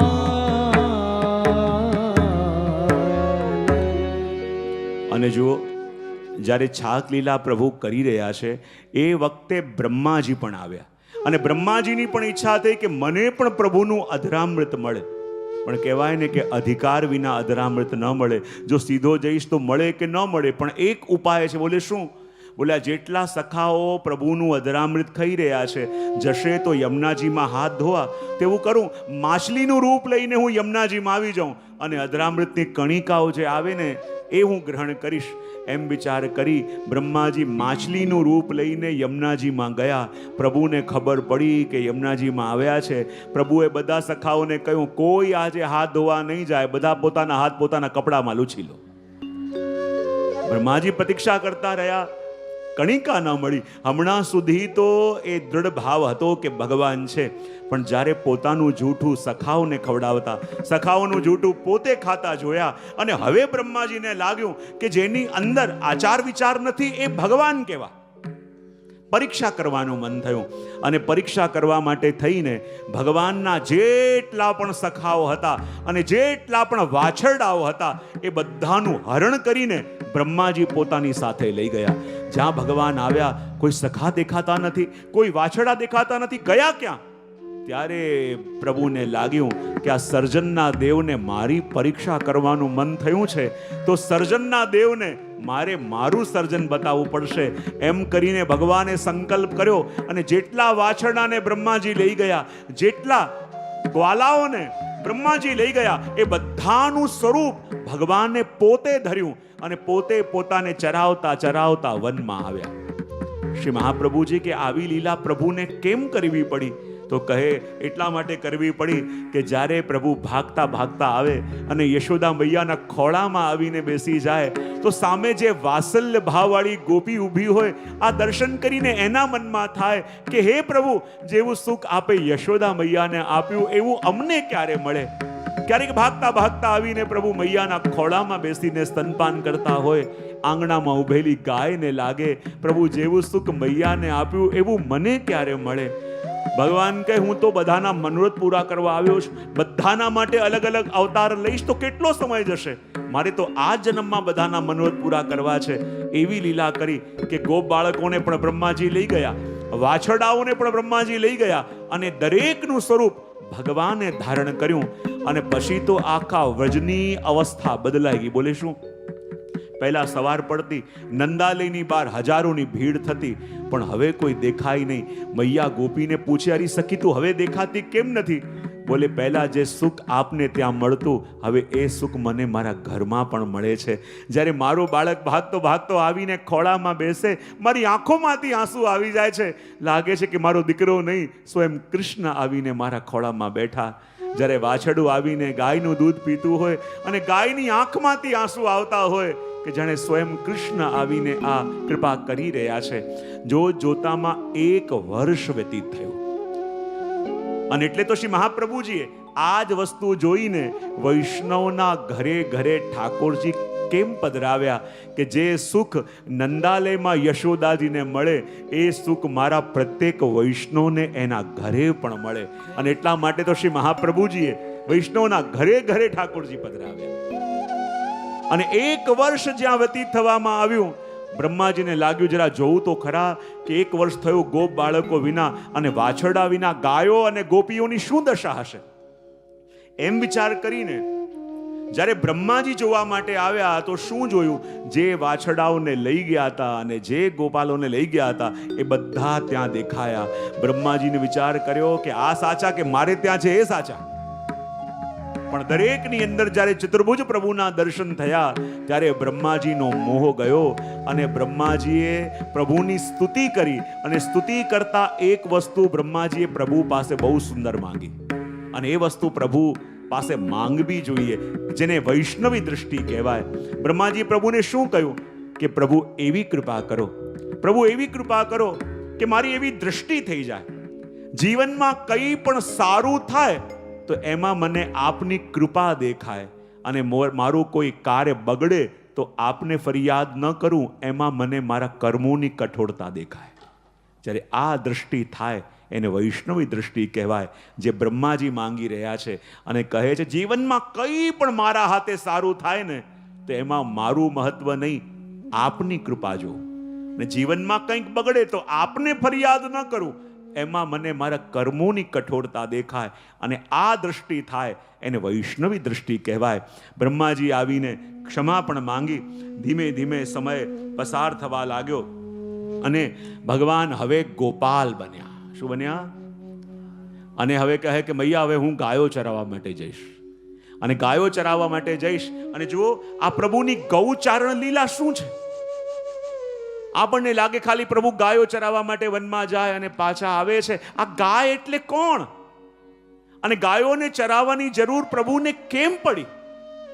આ ગાય કોણ છે? ગાય એટલે ગો, અને ગો એટલે આપણી ઇન્દ્રિયો. અને ભગવાન વનમાં ગાયોને લઈને જાય છે. અને વન શું છે? આ સંસાર. અને સંસાર રૂપી વનમાં જ્યારે ભગવાન ગાયોને લઈને જાય છે ને, તો ગોપીઓ કહે કે જો આ જીવોનો અને ઇન્દ્રિયોનો સ્વભાવ કેવો કે મધુરાધિપતિ રખેલમ મધુરમ, એવા પ્રભુ પાછળ ચાલતા હોય તો પણ ગાય આસપાસના તણખલા અને ઘાસ ખાવામાં દોડે છે કે નહીં? હા કે ના તો પાડો? બોલે એવો સ્વભાવ આપણી ઇન્દ્રિયોનો છે કે નહીં? ભગવાન જોડે હોય, ભગવાન જીવનમાં સાથે હોય, પણ એમને છોડીને આ સંસારના તણખલા ખાવામાં જેની વૃત્તિ જાય એ જ આ ઇન્દ્રિયો, એ જ આ ગો. અને ભગવાન એમને ચરાવવા વનમાં જાય છે. અને જો જ્યારે એમને ચરાવવા માટે વનમાં જાય છે ને, તો આ પ્રભુની ગૌચારણ લીલા બહુ સમજવા જેવી છે. જ્યારે ગાયોને લઈને આગળ આગળ ગાયો ચાલતી હોય, પાછળ પાછળ ભગવાન ચાલે છે. અને ગાયોને સાચવતા સાચવતા અને પ્રભુએ સંકલ્પ કર્યો હતો કે મારી ગાયોને ચરાવવા જ્યારે જઈશ ને, તો મારી ગાયો પોતાના પગમાં પગરખા નથી પહેરતી, તો હું પણ પગરખા નહીં પહેરું. મારા ગાયોની જેમ જેમ પાછળ ચાલીશ. અને ગાયોને લઈને જ્યારે વનમાં પ્રભુ પધારે છે, અને કહેવાય ને કે આખો દિવસ થાય. બહુ ધ્યાનથી સમજજો. આ વન શું છે જેમાં પ્રભુ ગાય ચરાવવા આવ્યા છે? આ વન બીજું કાંઈ નહીં, આ સંસાર છે. અને પ્રભુની આ બધી ગાયો કોણ છે? આ જેટલી પણ જીવો દેખાય છે ને, આપણે બધા પ્રભુની ગૌશાળામાંથી વિખૂટી પડેલી ગાયો છીએ. કોઈ ગાય પ્રભુની ગૌશાળામાંથી વિખૂટા પડીને ક્યાં ગઈ, કોઈ ક્યાં ગઈ, કોઈ કયા દેશમાં ગઈ, કોઈ કયા દેશમાં ગઈ. જે પણ દેશમાં, જે પણ જગ્યાએ આ પ્રભુની ગૌરૂપી ગાયો છે ને, આપણા પ્રભુ ગોપાલ છે. બધું ભૂલી શકે, પણ એની ભટકેલી ગાયોને પ્રભુ ભૂલી શકતા નથી. અને આપણા પ્રભુનો સ્વભાવ કેવો? જ્યારે સંધ્યાકાળ થવા આવે, જ્યારે સંધ્યાકાળ થવા આવે ને, તો આ ગાયોની વૃત્તિ એવી કે પ્રભુ ઊભા હોય, પણ કોઈને કોઈ ઈચ્છા સાથે ગાયો એમ કહે કે આગળ સુખ હશે, આગળ સુખ હશે. એમ માનતા માનતા કેટલી ગાયો એટલી દૂર નીકળી જાય. પણ જ્યારે સંધ્યાકાળ થાય, પાછા વજમાં આવવાનો સમય થાય, અને ત્યારે ગાયને લાગે અરે મારા પ્રભુ ક્યાં છે? સાધારણ સુખની ખોજમાં ચાલતા ચાલતા હું એટલી આગળ આવી ગઈ કે પાછા વળવાનો રસ્તો ક્યાં છે મને ખબર નથી. જોવા જઈએ તો આપણી પણ એવી દશા. ગોપીઓ કહે મૈયા, જ્યારે સંધ્યાકાળ થાય અને ત્યારે પ્રભુ ત્યાં ગાયોની માટે ઊભા રહે છે, અને પ્રભુની પાસે એક માળા છે. અને માળા એવી છે કે જેમાં એક મણકો કાળો છે, એક સફેદ છે, એક કથ્થઈ છે. અને પ્રભુ ત્યાં બેસીને એ માળા ફેરવે છે. બોલે માળા કેમ ફેરવે છે? પ્રભુને ચિંતા છે કે મારી કોઈ પણ ગાય મારાથી ભટકીને દૂર ન ચાલી જાય. અંધારું થવા આવ્યું છે, જીવનની સંધ્યા થવા આવી છે. મારી ગાવરૂપીઓ ઇન્દ્રિયો, મારા જીવો મારાથી સુખને ભોગવવા માટે દૂર દૂર દૂર ક્યાં ચાલ્યા ગયા છે. એમને મારી ચિંતા નથી, પણ મને તો મારી ચિંતા છે. એમ નહીં, આપણે દૂર નીકળીને પ્રભુને કદાચ ભૂલીએ, પણ પ્રભુથી વિખૂટી પડેલી ગાય રૂપી આપણે જીવો આપણને આપણા પ્રભુ ભૂલી શકતા નથી. અને જ્યારે જીવનનો સંધ્યાકાલ આવે, પ્રભુ પ્રતીક્ષા કરે છે અને કહે કે આ મણકાની માળા કેમ ફેરવે છે? તો કહે પ્રભુની બધી સફેદ ગાયો આવી જાય, પ્રભુ સફેદ મણકો ફેરે. પ્રભુની બધી કથ્થાઈ રંગની ગાયો આવી જાય, પ્રભુ કથ્થાઈ મણકો ફેરે. પ્રભુની બધી શ્યામ ગાયો આવી જાય, પ્રભુ શ્યામ મણકો ફેરે. એક એક ગાયને યાદ કરી કરી, પ્રભુની તો લાખો ગાયો છે, પણ એમના પ્રભુ એક છે. એવી રીતે એક એક ગાયને પ્રભુ યાદ કરે છે. અને હું તો હંમેશા કહું છું કે જે દિવસે આપણું બ્રહ્મ સંબંધ થયું ને, એ દિવસે આપણા નામની એક ગાય પ્રભુની ગૌશાળામાં આવી ગઈ છે. અને જ્યારે આપણે પ્રભુને યાદ કરીએ કે ન કરીએ, પણ જ્યાં સુધી એ જીવ પ્રભુને દેખાય નહીં ને ત્યાં સુધી પ્રભુની એ માળા એમને એમ અટકેલી રહી જાય. બધા તો આવ્યા પણ મારો પેલો જીવ કેમ ના આવ્યો? બધા જીવ તો આયા, મારો એ જીવ ક્યાં? વિચાર કરો, આપણા તો ભગવાન એક છે, આપણા જેવા ભગવાન પાસે કરોડો છે, પણ એ કરોડો જીવોને યાદ કરી કરીને ભગવાન આપણા નામની માળા તો ફેરે છે, પણ આપણા તો એ એક છે તો પણ આપણે એની એક માળા ફેરવી શકતા નથી. એનાથી મોટું દુર્ભાગ્ય કયું કહેવાય? આપણે તો આપણા જેવા તો લાખો કરોડો છે, આપણને યાદ કરી કરીને પ્રભુ નામની માળા ફેરે છે. મારા બધા જીવ આયા, મારો એ જીવ કેમ ના આવ્યો? અને કહેવાય ને કે જ્યારે આપણા જેવા જીવ પ્રભુથી વિખૂટા પડ્યા અને લાગ્યું હજી આગળ જવું ત્યાં ક્યાંક સુખ મળશે, હજી આગળ જવું ત્યાં ક્યાંક સુખ મળશે, અને પ્રભુની એવી ગાય રૂપી આપણે જીવ છીએ જે સુખની ખોજમાં પ્રભુને છોડીને એટલા દૂર નીકળી આવ્યા. હવે જ્યારે જીવનનો સંધ્યાકાળ આવ્યો, રાત થવાની છે, સૂરજ આથમવાનો છે, પાછા જવું છે, પણ હવે પાછા વળવાનો રસ્તો દેખાતો નથી. ને જેવી અવસ્થા પેલી ગાયની હોય એવી અવસ્થા આપણા જીવની હોય. અને એ ગાય કહે છે કે પ્રભુ, હું તો આપની પાસે આવી શકતી નથી, પણ હે પ્રભુ, આપ તો ગોપાલ છો. હે પ્રભુ, હું એવી ભૂલાઈ પડેલી ગાય છું. પ્રભુ, સંસારમાં ક્યાં આવીને અટવાયેલી છું? હું તો આપની પાસે આવી ન શકું, પણ પ્રભુ આપ મારી સુધ લેજો. પ્રભુ આપ પધારી ન જશો. યાદ કરજો કે એક ગાય પ્રભુ આપની વિખૂટી પડેલી આપના માટે તડપી રહી છે. ને ત્યારે એ જીવની આ પુકાર જે છે, એ પુકાર એ જીવની આપણી પુકાર છે. આપણે આ સંસારના વનમાં એવા ભટકી ગયા છીએ, એવા અટવાયા છીએ કે જ્યારે જીવનનો સંધ્યાકાળ આવે આપણે તો જઈ ન શકીએ, પણ આપણે પ્રભુને પુકારીએ કે તુમ ઢૂંઢો મુझे ગોપાલ, मैं खोई गैया तेरी. तुम ढूंढो मुझे गोपाल, मैं खोई गैया तेरे. तुम ढूंढो मुझे गोपाल, मैं खोई गैया तेरे. सुध लो मेरी गोपाल, सुध लो मेरी गोपाल, मैं खोई गैया तेरी. तुम ढूंढो मुझे गोपाल, मैं खोई गैया तेरी. પ્રભુને કહીએ છે કે હે પ્રભુ, અમે તો આપની પાસે આવી શકતા નથી, પણ પ્રભુ યાદ કરજો, આપની એક જીવરૂપી ગાય ભટકી છે. આજે આપણી જીવનની ભટકાન કેવી છે? હજી દોડી લઉં સુખ મળશે, હજી આગળ જવું સુખ મળશે, હજી દોડી લઉં, એમ હજી દોડી લઉં, હજી દોડી લઉં કરતા કરતા એટલા આગળ નીકળી ગયા કે ક્યારે જીવનનો સંધ્યાકાળ આવ્યો ખબર ન પડી. જેમ પેલો પ્રસંગ આવે છે કે રાજાએ ઘોષણા કરી કે એવો અવસર હું તને આપું છું. છોકરાને કહ્યું જે મેં ક્યારે કોઈને નથી આપ્યો. છોકરો કહે શું અવસર આપશો? રાજા કે તારે જીવનમાં સફળ થવું છે? બોલે હા, હું તને એવો મોકો આપું છું. સવારે સૂરજનો ઉદય થાય અને તું દોડવાની શરૂઆત કર. દોડતો જા, દોડતો જા, દોડતો જા. શરત એટલી, સૂર્ય આથમે એનાથી પહેલા તારે પાછા મહેલમાં આવી જવાનું, અને પાછો આવી ગયો તો દોડીને જેટલી જગ્યા તે માપી એ બધી જગ્યા તારી. પણ જો પાછો આવી ન શક્યો તો તને કંઈ નહીં મળે. છોકરો વિચાર કરે આવો મોકો જીવનમાં કોઈને મળતો નથી, આવો અવસર જલ્દી કોઈને મળતો નથી. ચિંતામાં ને ચિંતામાં સૂઈ ન શક્યો. સવાર પડી, રાજાના મહેલની બહાર આવ્યો અને જ્યાં રાજાએ ઘંટી વગાડી, છોકરાએ દોડવાની શરૂઆત કરી. 1 કિલોમીટર, 2 કિલોમીટર, 3 કિલોમીટર. શરીર થાકી રહ્યું છે, શરીરમાંથી પરસેવો નીકળી રહ્યો છે, પણ મન કહે છે હજી દોડી લો. આવો મોકો ક્યારે મળશે? આવો અવસર ક્યારે મળશે? હજી દોડો, હજી દોડો. અને દોડતા દોડતા હાંપી રહ્યો છે, શ્વાસ ચડી ગઈ છે. બોલે આવો મોકો નહીં મળે, હજી દોડી લો.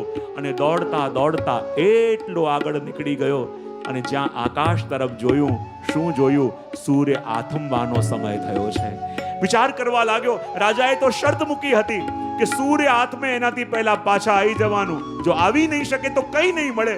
અરે એટલો દૂર આવી ગયો છું અને જો પાછો ન ગયો મારી બધી મહેનત બેકાર જશે એમ વિચાર કરી જ્યાં પાછો દોડવાની શરૂઆત કરી એટલો થાક્યો હતો. થાકીને ત્યાં જ પડ્યો. પડીને એના પ્રાણ ચાલ્યા ગયા અને ખબર પડી કે હજારો કિલોમીટર જગ્યા માપવા નીકળ્યો હતો પણ ખાલી 2 ગજ જમીનની જરૂર મને પડી. અને ત્યારે જીવને સમજાય છે જો જીવનમાં દોડવું જરૂરી છે, સફળ થવું જરૂરી છે, દોડીએ ઓર મહેનત કરીએ પણ ધ્યાન રાખીએ ક્યાંક એટલા આગળ નીકળી ન જઈએ કે જીવનના સૂર્ય આથમવાની તૈયારી થાય અને પાછા પોતાના ઘરે આવી ન શકીએ, પાછા પોતાના મૂળ સ્થાને આવી ન શકીએ. કારણ કે આપણી દશા એવી છે આ સંસારમાં, આગળ મળશે કંઈક પામીશું એમ કરતા કરતા જંગલમાં સંસારના વનમાં એવા અટવાઈ ગયા છે પાછા વળવાનો રસ્તો નથી. માટે તો જીવ પ્રભુને પોકારતા કહે 5 विकार में आगे जाए, 5 तत्व की ये देह, बरबस भटकी दूर कहिए, चैन न पाओ अब चेरे, यह कैसा माया जाल है, यह कैसा माया जाल में होई गैया तेरी.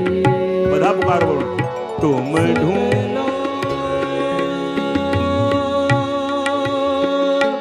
सुध लो मेरी गोपाल, सुध लो मेरी गोपाल में कोई गैया तेरी हो तुम ढूंढो मुझे गोपाल में कोई गैया तेरी. એક સાથે પ્રભુને પુકારો કે પ્રભુ અમે તો એવી ગાય છીએ આ સંસારના વનમાં એવા ભટકી ગયા છે આપની પાસે પાછા વળવાનો રસ્તો નથી.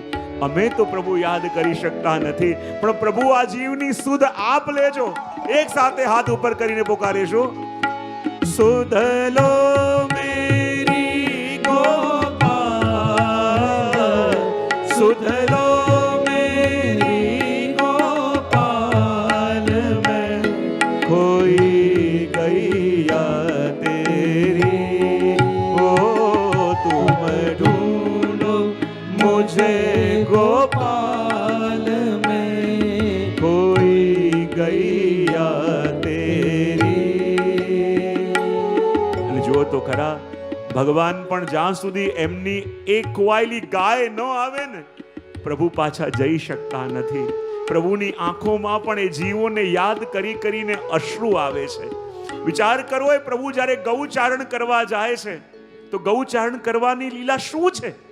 એમની વિખૂટી પડેલી આ સંસારના વનમાં ખોવાયેલી, આ સંસારના વનમાં ભટકેલી ગાય રૂપી આ બધા આપણે જીવો છીએ જેની ઉપર કૃપા કરવા માટે પ્રભુ પધારે છે. અને જ્યાં સુધી એ ગાયો ન મળે, જ્યાં સુધી એ વિખૂટી પડેલી ગાય ન આવે પ્રભુને સંતોષ થતો નથી. પ્રતીક્ષા પ્રભુ કરે છે. અને આ ગૌચારણ લીલા તો એવી છે ને જેની અંદર આખો વેદાંત છે અને આપણા જીવની અવસ્થા છે. પ્રભુથી ભટકેલી ગાયની અવસ્થા શું એક કડીમાં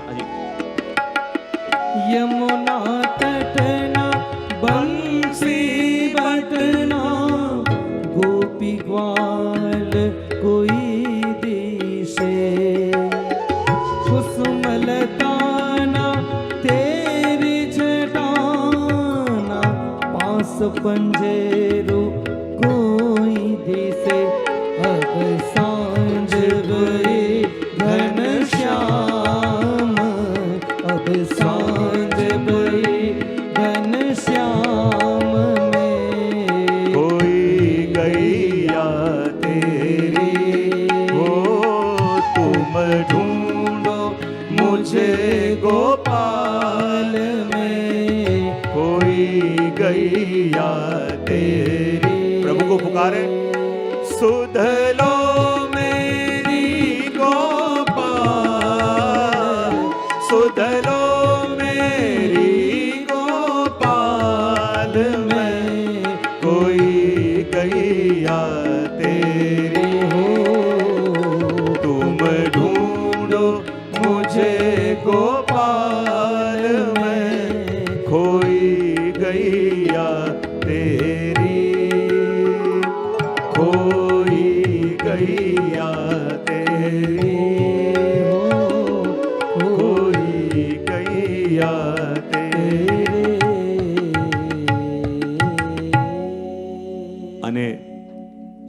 આપણે બધાની દશા એ પ્રભુની લીલામાંથી ભટકેલી એક ગાય તો છીએ, અને એવી અવસ્થા કે જે પોતાના સ્વામીને ખોઈ ચૂકી હોય, પાછા જવાનો રસ્તો હવે ખબર ન હોય, ત્યારે એના હાથમાં એટલું જ રહે છે કે હે પ્રભુ, અમે તો ભટકીને દૂર આવ્યા, પણ પ્રભુ આપ સુધ લેજો અને માનજો.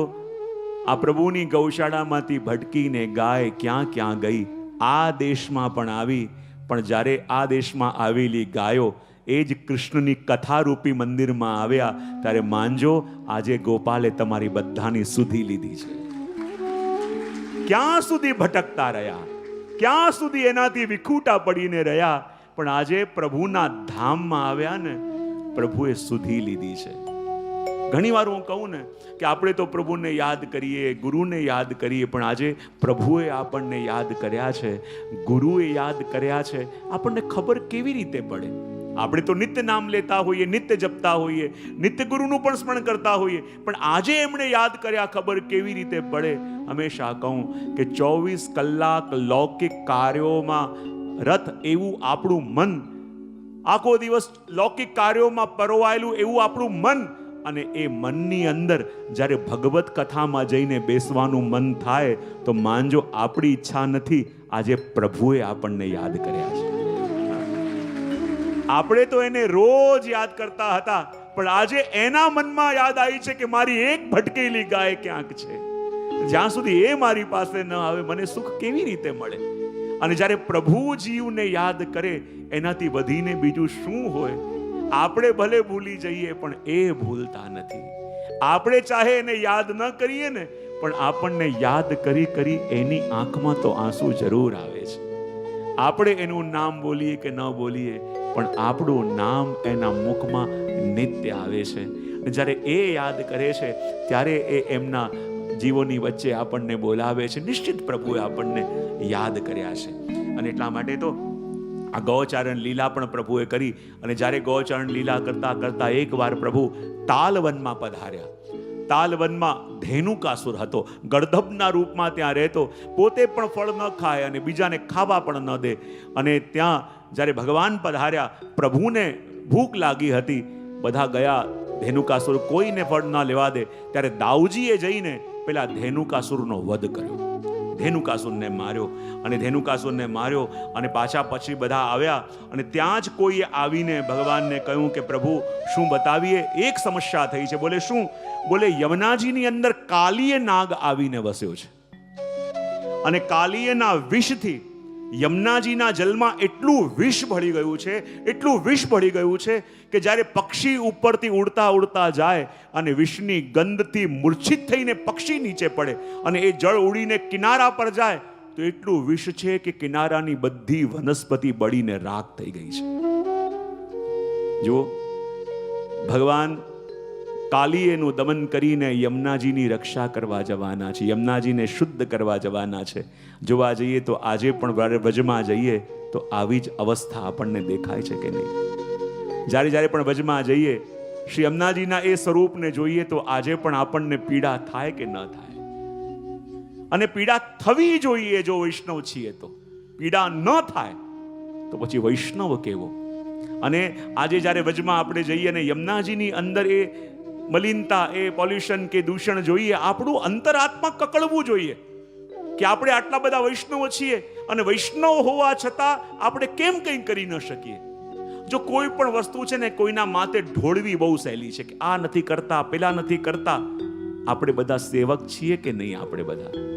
અને જ્યારે વજમાં જઈએ, હું તો હંમેશા કહું છું, લાસ્ટ ટાઈમ પણ ડિસેમ્બરમાં જ્યારે ગયા ને, તો હવે હું કાયમ કહું છું અને કહેતો રહીશ આ વાત કે જ્યારે જ્યારે પણ હવે વ્રજમાં જાઓ ને, તો વ્રજમાં કરેલા મનોરથોનો પ્રકાર હવે બદલવો પડશે.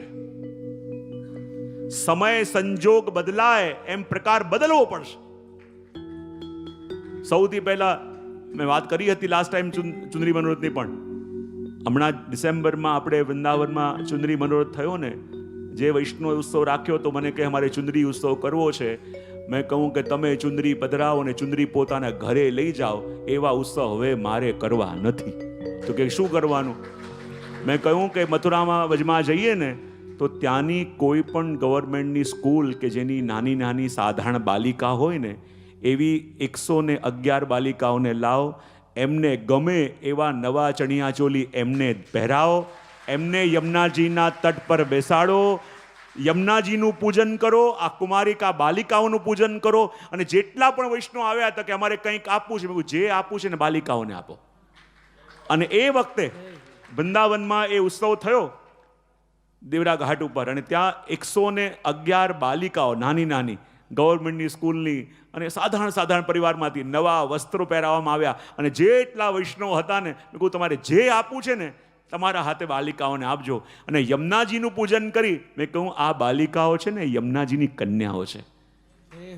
અને જ્યારે 111 બાલિકાઓને બેસાડવામાં આવી અને પોતાના હાથે જ્યારે વૈષ્ણવ ત્યાં કન્યાઓ, પહેલાં અમે લોકોએ પૂજન કર્યું બધી કન્યાઓનું, પછી બધા પૂજન કરે ને, બધાની આંખોમાં આંસુ હતા કે આટલી વાર આવીને યમુનાજીનો ઉત્સવ કર્યો, પણ આજે એવું લાગી રહ્યું છે કે યમુનાજી એમના હાથે અમારી સેવા સ્વીકારી રહ્યા છે.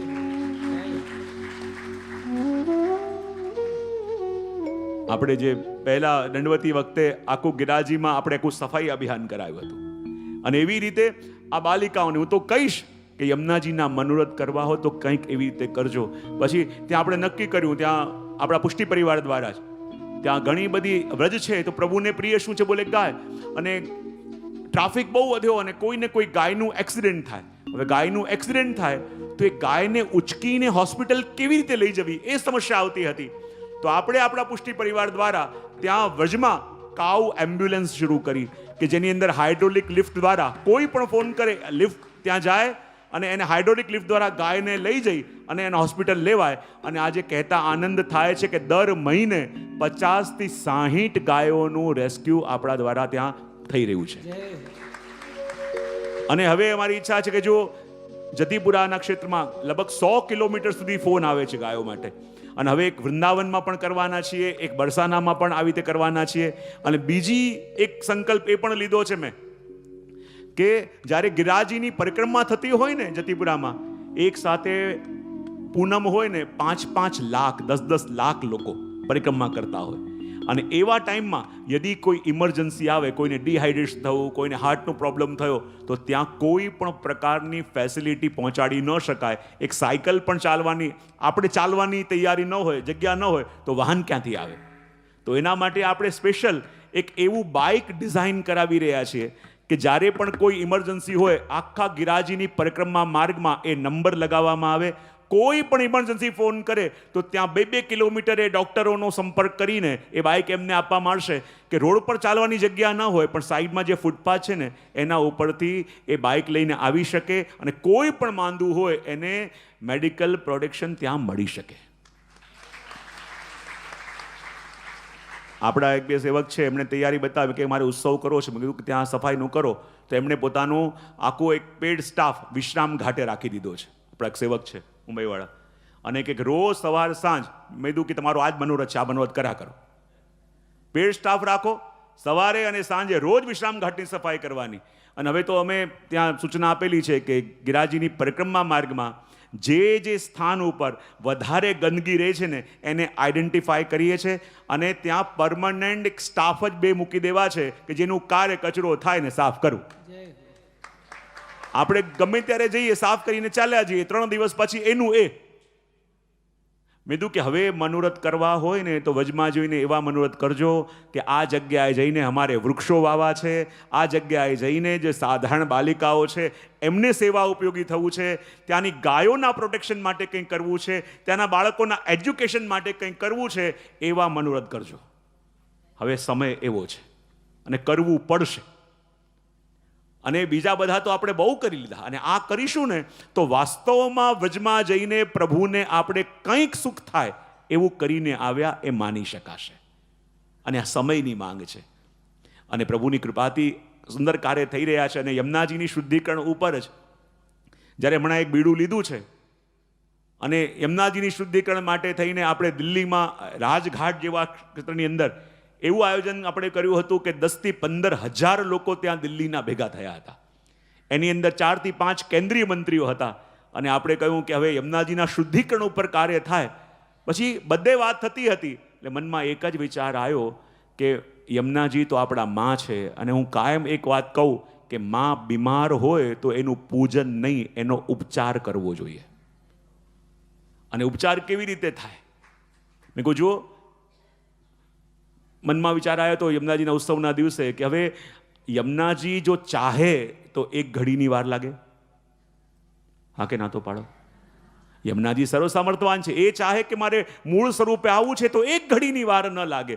ને ત્યારે મારા મનમાં આવતું, જે બી અધિકારીને વાત કરી એ કહે કે આ કામ થવું તો જોઈએ પણ અમારા હાથમાં નથી, અમારા કંટ્રોલમાં નથી, અમારા હાથમાં નથી. તો ચિંતન કર્યું કે હવે જેના હાથમાં નથી એને મળવા જઈએ છે, એ હાથ ઊંચા કરી દે છે, તો હવે જેના હાથમાં હોય એને કેમ ના વિનંતી કરીએ? તો કહ્યું યમુનાજીનું કાર્ય કોના હાથમાં છે? ત્યાં 41 પદ જોયા અને હરિરાયજી આજ્ઞા કરી કે અતિહિ વિખ્યાત સબ બાત, અતિહિ વિખ્યાત સબ બાત ઇનકે હાથ, ઓર નામ લેત હી કૃપા કરી તો લે. અને તો જેના હાથમાં છે એને કેમ ના કહીએ? અને એ દિવસથી સંકલ્પ કર્યો કે આપણે આખા વિશ્વમાં યમુના કૃપા પરિવારની શરૂઆત કરી. અને યમુના કૃપા પરિવારમાં શું, આજે તમને કહું કે જે શરૂઆત કરીને 80 થી 90 જગ્યાએ, 90 સેન્ટરમાં, દેશ વિદેશ બધે, અને એક શહેરમાં તો બીજા એક્સ્ટ્રા છે અલગ. દર મહિને બધાએ મળવાનું 1 કલાક માટે દિવસ નક્કી કરી, જેટલા પણ વૈષ્ણવ છે એ ગામમાં કે એ આસપાસના મળે, યમુનાજીનું ચિત્ર પધરાવે, નવો યમુનાષ્ટક, યમુના કૃપા સાખી, યમુના વિજ્ઞપ્તિ અને યમુનાજીની આરતી. અને એ કરીને મને ચિત્ર મોકલો, અમે એ ચિત્ર દિલ્હી કેન્દ્ર સુધી મોકલાવી શકો છો. આ અવાજ કોઈ એક જણની નહીં, આખા વિશ્વના વૈષ્ણવની અવાજ છે, અને એના માટે હવે કંઈક થવું જોઈએ. અને આજે વિશ્વમાં યુરોપ કો, અમેરિકા કો, યુકે કો, ગલ્ફ કો, આફ્રિકા કો, ઓસ્ટ્રેલિયા કો, અને ઇન્ડિયામાં તો જગ્યા જગ્યાએ દર મહિને વૈષ્ણવ મળી રહ્યા છે અને બેસીને 1 કલાક શ્રી યમુનાજીના ગુણગાન કરી રહ્યા છે. અને તમને પણ એવું લાગે તો તમારા સેન્ટરમાં, તમારા કેન્દ્રમાં, તમારા આસપાસના લોકોને જે યમુનાજીને આખી જિંદગી આપણે આપણા કાર્ય માટે પોકારતા રહ્યા, આજે યમુનાજી આપણને પોકારી રહ્યા છે. આજે એમને આપણી જરૂરત છે કે તમને જ્યારે કાર હતું ત્યારે તો હું કાયમ આવી, પણ આજે એમને જ્યારે જરૂરત છે અને મહિનામાં જો આપણે 1 કલાક પણ આપી ન શકીએ તો આપણને વૈષ્ણવ કહેવાનો અધિકાર નથી. અને આપણે અહીંયા હવેલીમાં પણ સ્ટાર્ટ કરેલું છે યમુના કૃપા પરિવાર. એમાં બીજું કાંઈ નહીં, આવવાનું 1 કલાક, યમુનાજીના 9 પાઠ યમુનાષ્ટકના, યમુના કૃપા સાખી, યમુનાજીને વિનંતી અને યમુનાજીની આરતી.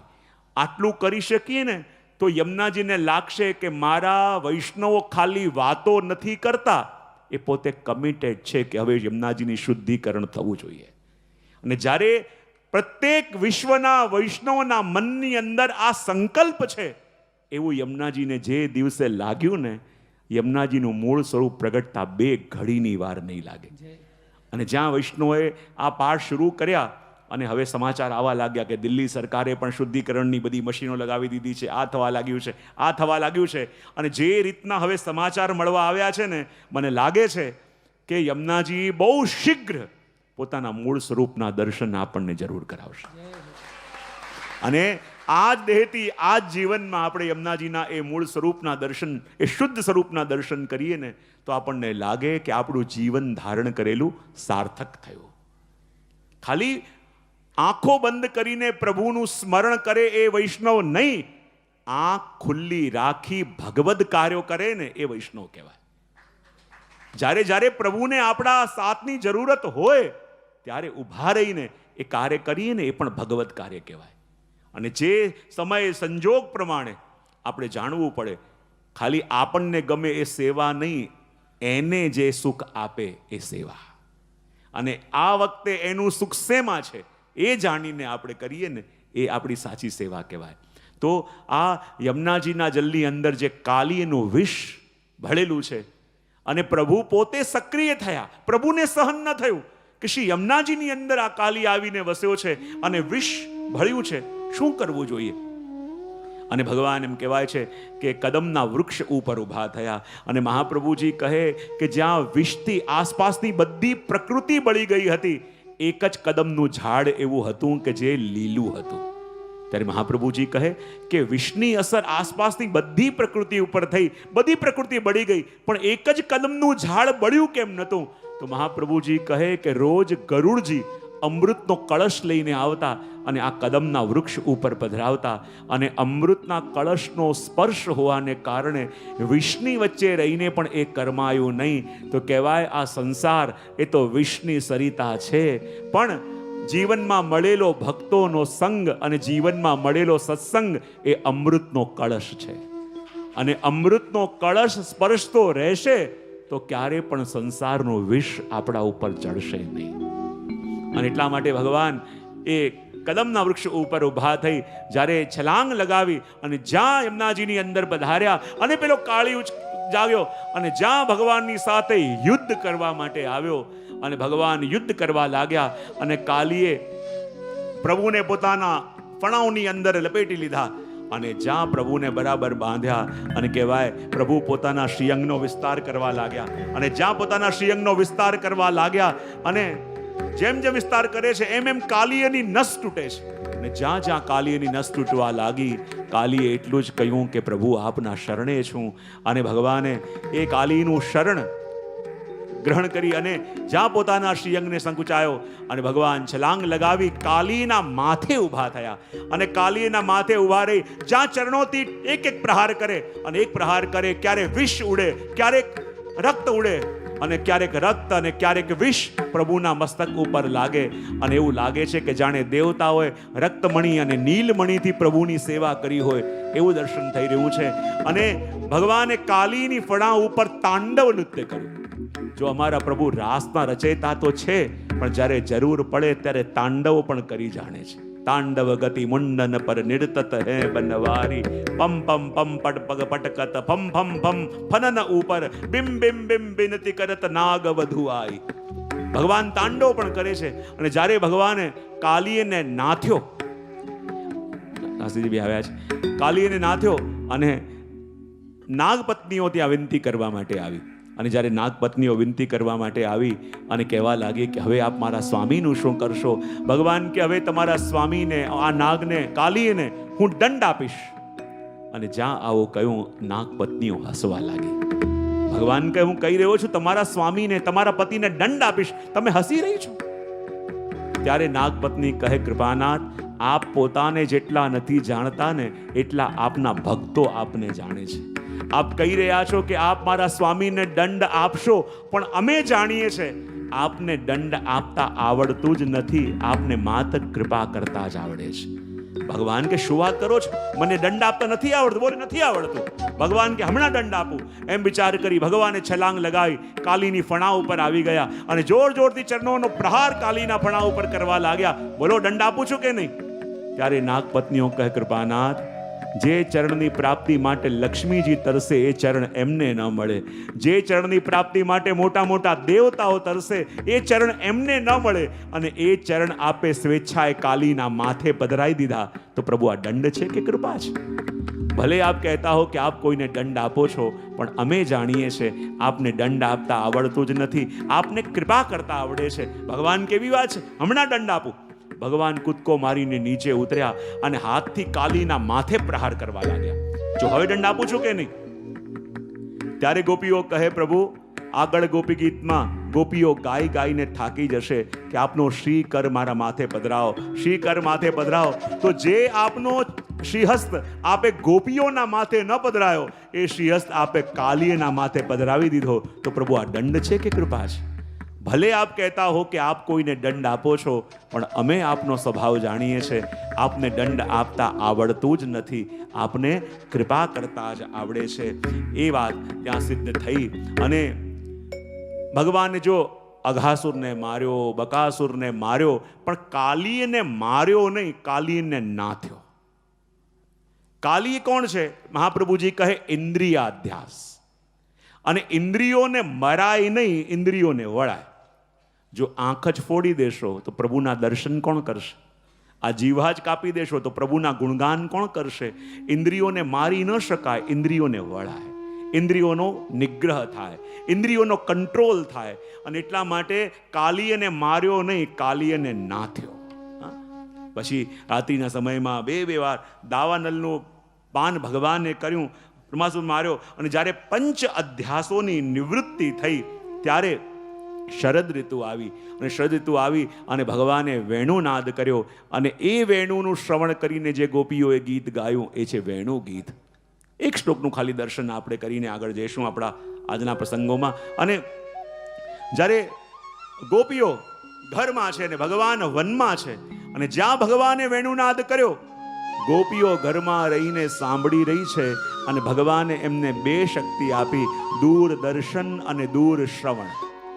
ઘરમાં રહીને ગોપીઓ જોઈ શકે છે ભગવાન શું લીલા કરી રહ્યા છે, અને ગોપીઓ સાંભળી શકે છે કે ભગવાન શું વાતો કરી રહ્યા છીએ. અને ગોપીઓ પૂછે છે અક્ષણવતામ ફલમિદમ ન પરમ વિદામ. હે સખીઓ, ભગવાને જે ઇન્દ્રિયો આપણને આપી છે એ ઇન્દ્રિયોનું ફલ શું છે?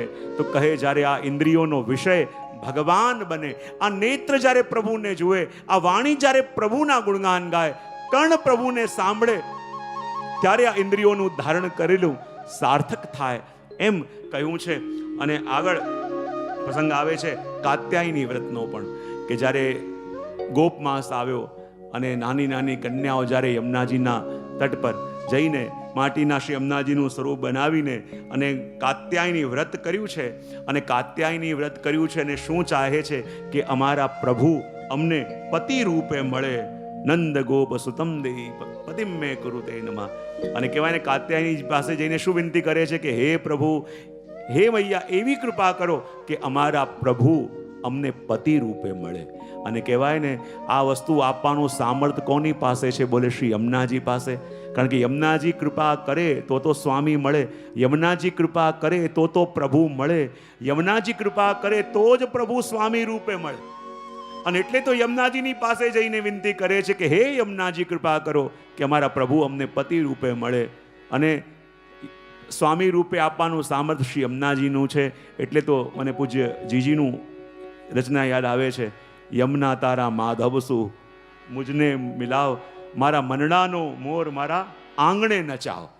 શ્રી યમુનાજીને વિનંતી કરે છે કે એવી કૃપા કરો કે માધવ અમને સ્વામી રૂપે મળે, એના નામની ઓઢણી ઓઢું, એમના નામની ચુંદડી ઓઢું. અને વિનંતી કરતા કહે છે હો યમુના તારા જય હો. માધવ સુ મુજને મેળાવ, મારા મનડાનો મોર મારા આંગણે નચાવ.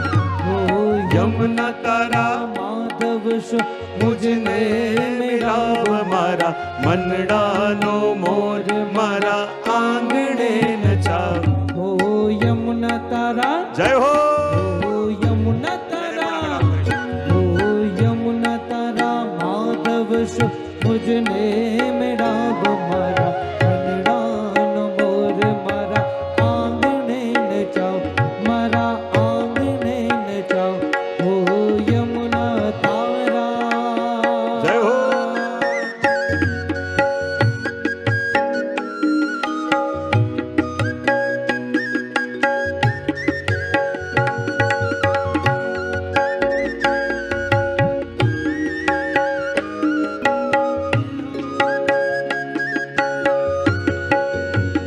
હે મારા કેશમાં મોગરાનો ગજરો ગૂંથા, કેશમાં મારા કેશમાં મોગરાનો ગજરો ગોથા. હે મારા કેશમાં, મારા કેશમાં મોગરાનો ગજરો ગૂંથાવ, મારી શેથીમાં સિંદૂર એના હાથે પૂરાવ, એના હાથે પૂરાવ, હે એના હાથે પૂરાવ. મારા મનડાનો મોર મારા આંગણે નચાવ, મારા મનડાનો મોર મારા આંગણે નચાવ. ઓહો યમુના તારા, ઓહો યમુના તારા, ઓહો યમુના તારા માધવ શું મુજને મિલાવ, મારા મનડાનો મોર મારા આંગણે નચાવ, મારા આંગણે નચાવ. હો યમુના તારા જય હો.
મારા મનડાનો મોર મારા આંગણે નચાવ હો યમુના તારા જય હો યમુના તારા જય હો યમુના તારા માધવ શું મુજને મિલાવ મારા મનડાનો મોર મારા આંગણે નચાવ મારા આંગણે નચાવ હો યમુના તારા જય હો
श्री यमुने महारानी हे कृष्ण प्रिया पटरानी श्री यमुने यमुने यमुने महारानी यमुने यमुने महारानी जय हो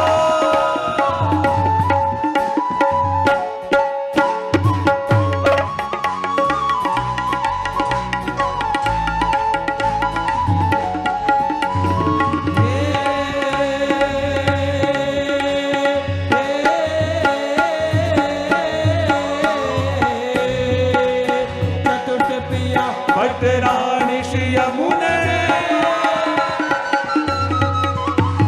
चतुर्थ प्रिया पटरानी श्री यमुना जी जय श्री यमुने महारानी महारानी जय जय जय जय जय जय श्री यमुने महारानी जी जय श्री यमुने महारानी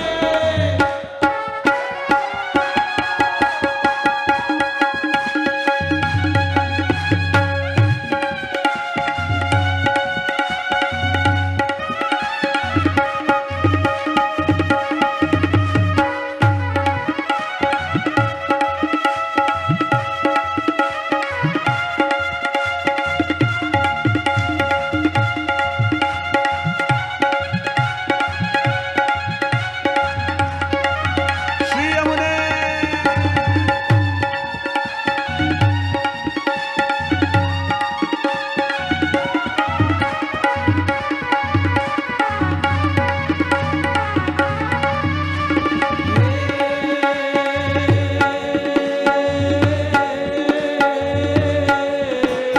दुख हरने सुख करनी श्री यमुना जी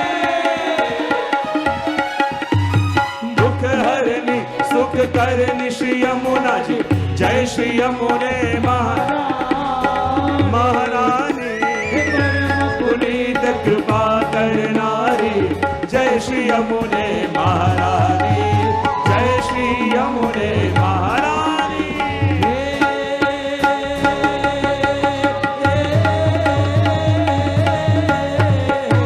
शेष महेश गणेश दिनेश जो श्रेष्ठ महेश गणेश दिनेश जो हाथ जोड़ कर विनती करे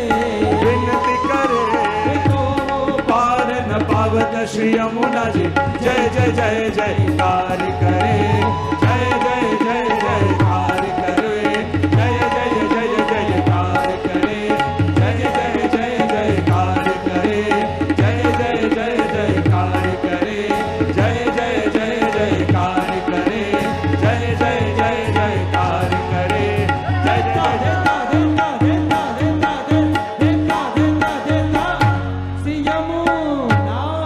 बोलिए श्याम सुंदर श्री यमुने બધા પોતાનું સ્થાન ગ્રહણ કરી લો યમુના તારા यमुना तारा माधव सु मुझने मिलाव मारा मनडालो मोर मारा आंगने नचाव हो यमुना तारा बोलिए श्याम सुंदर श्री यमुने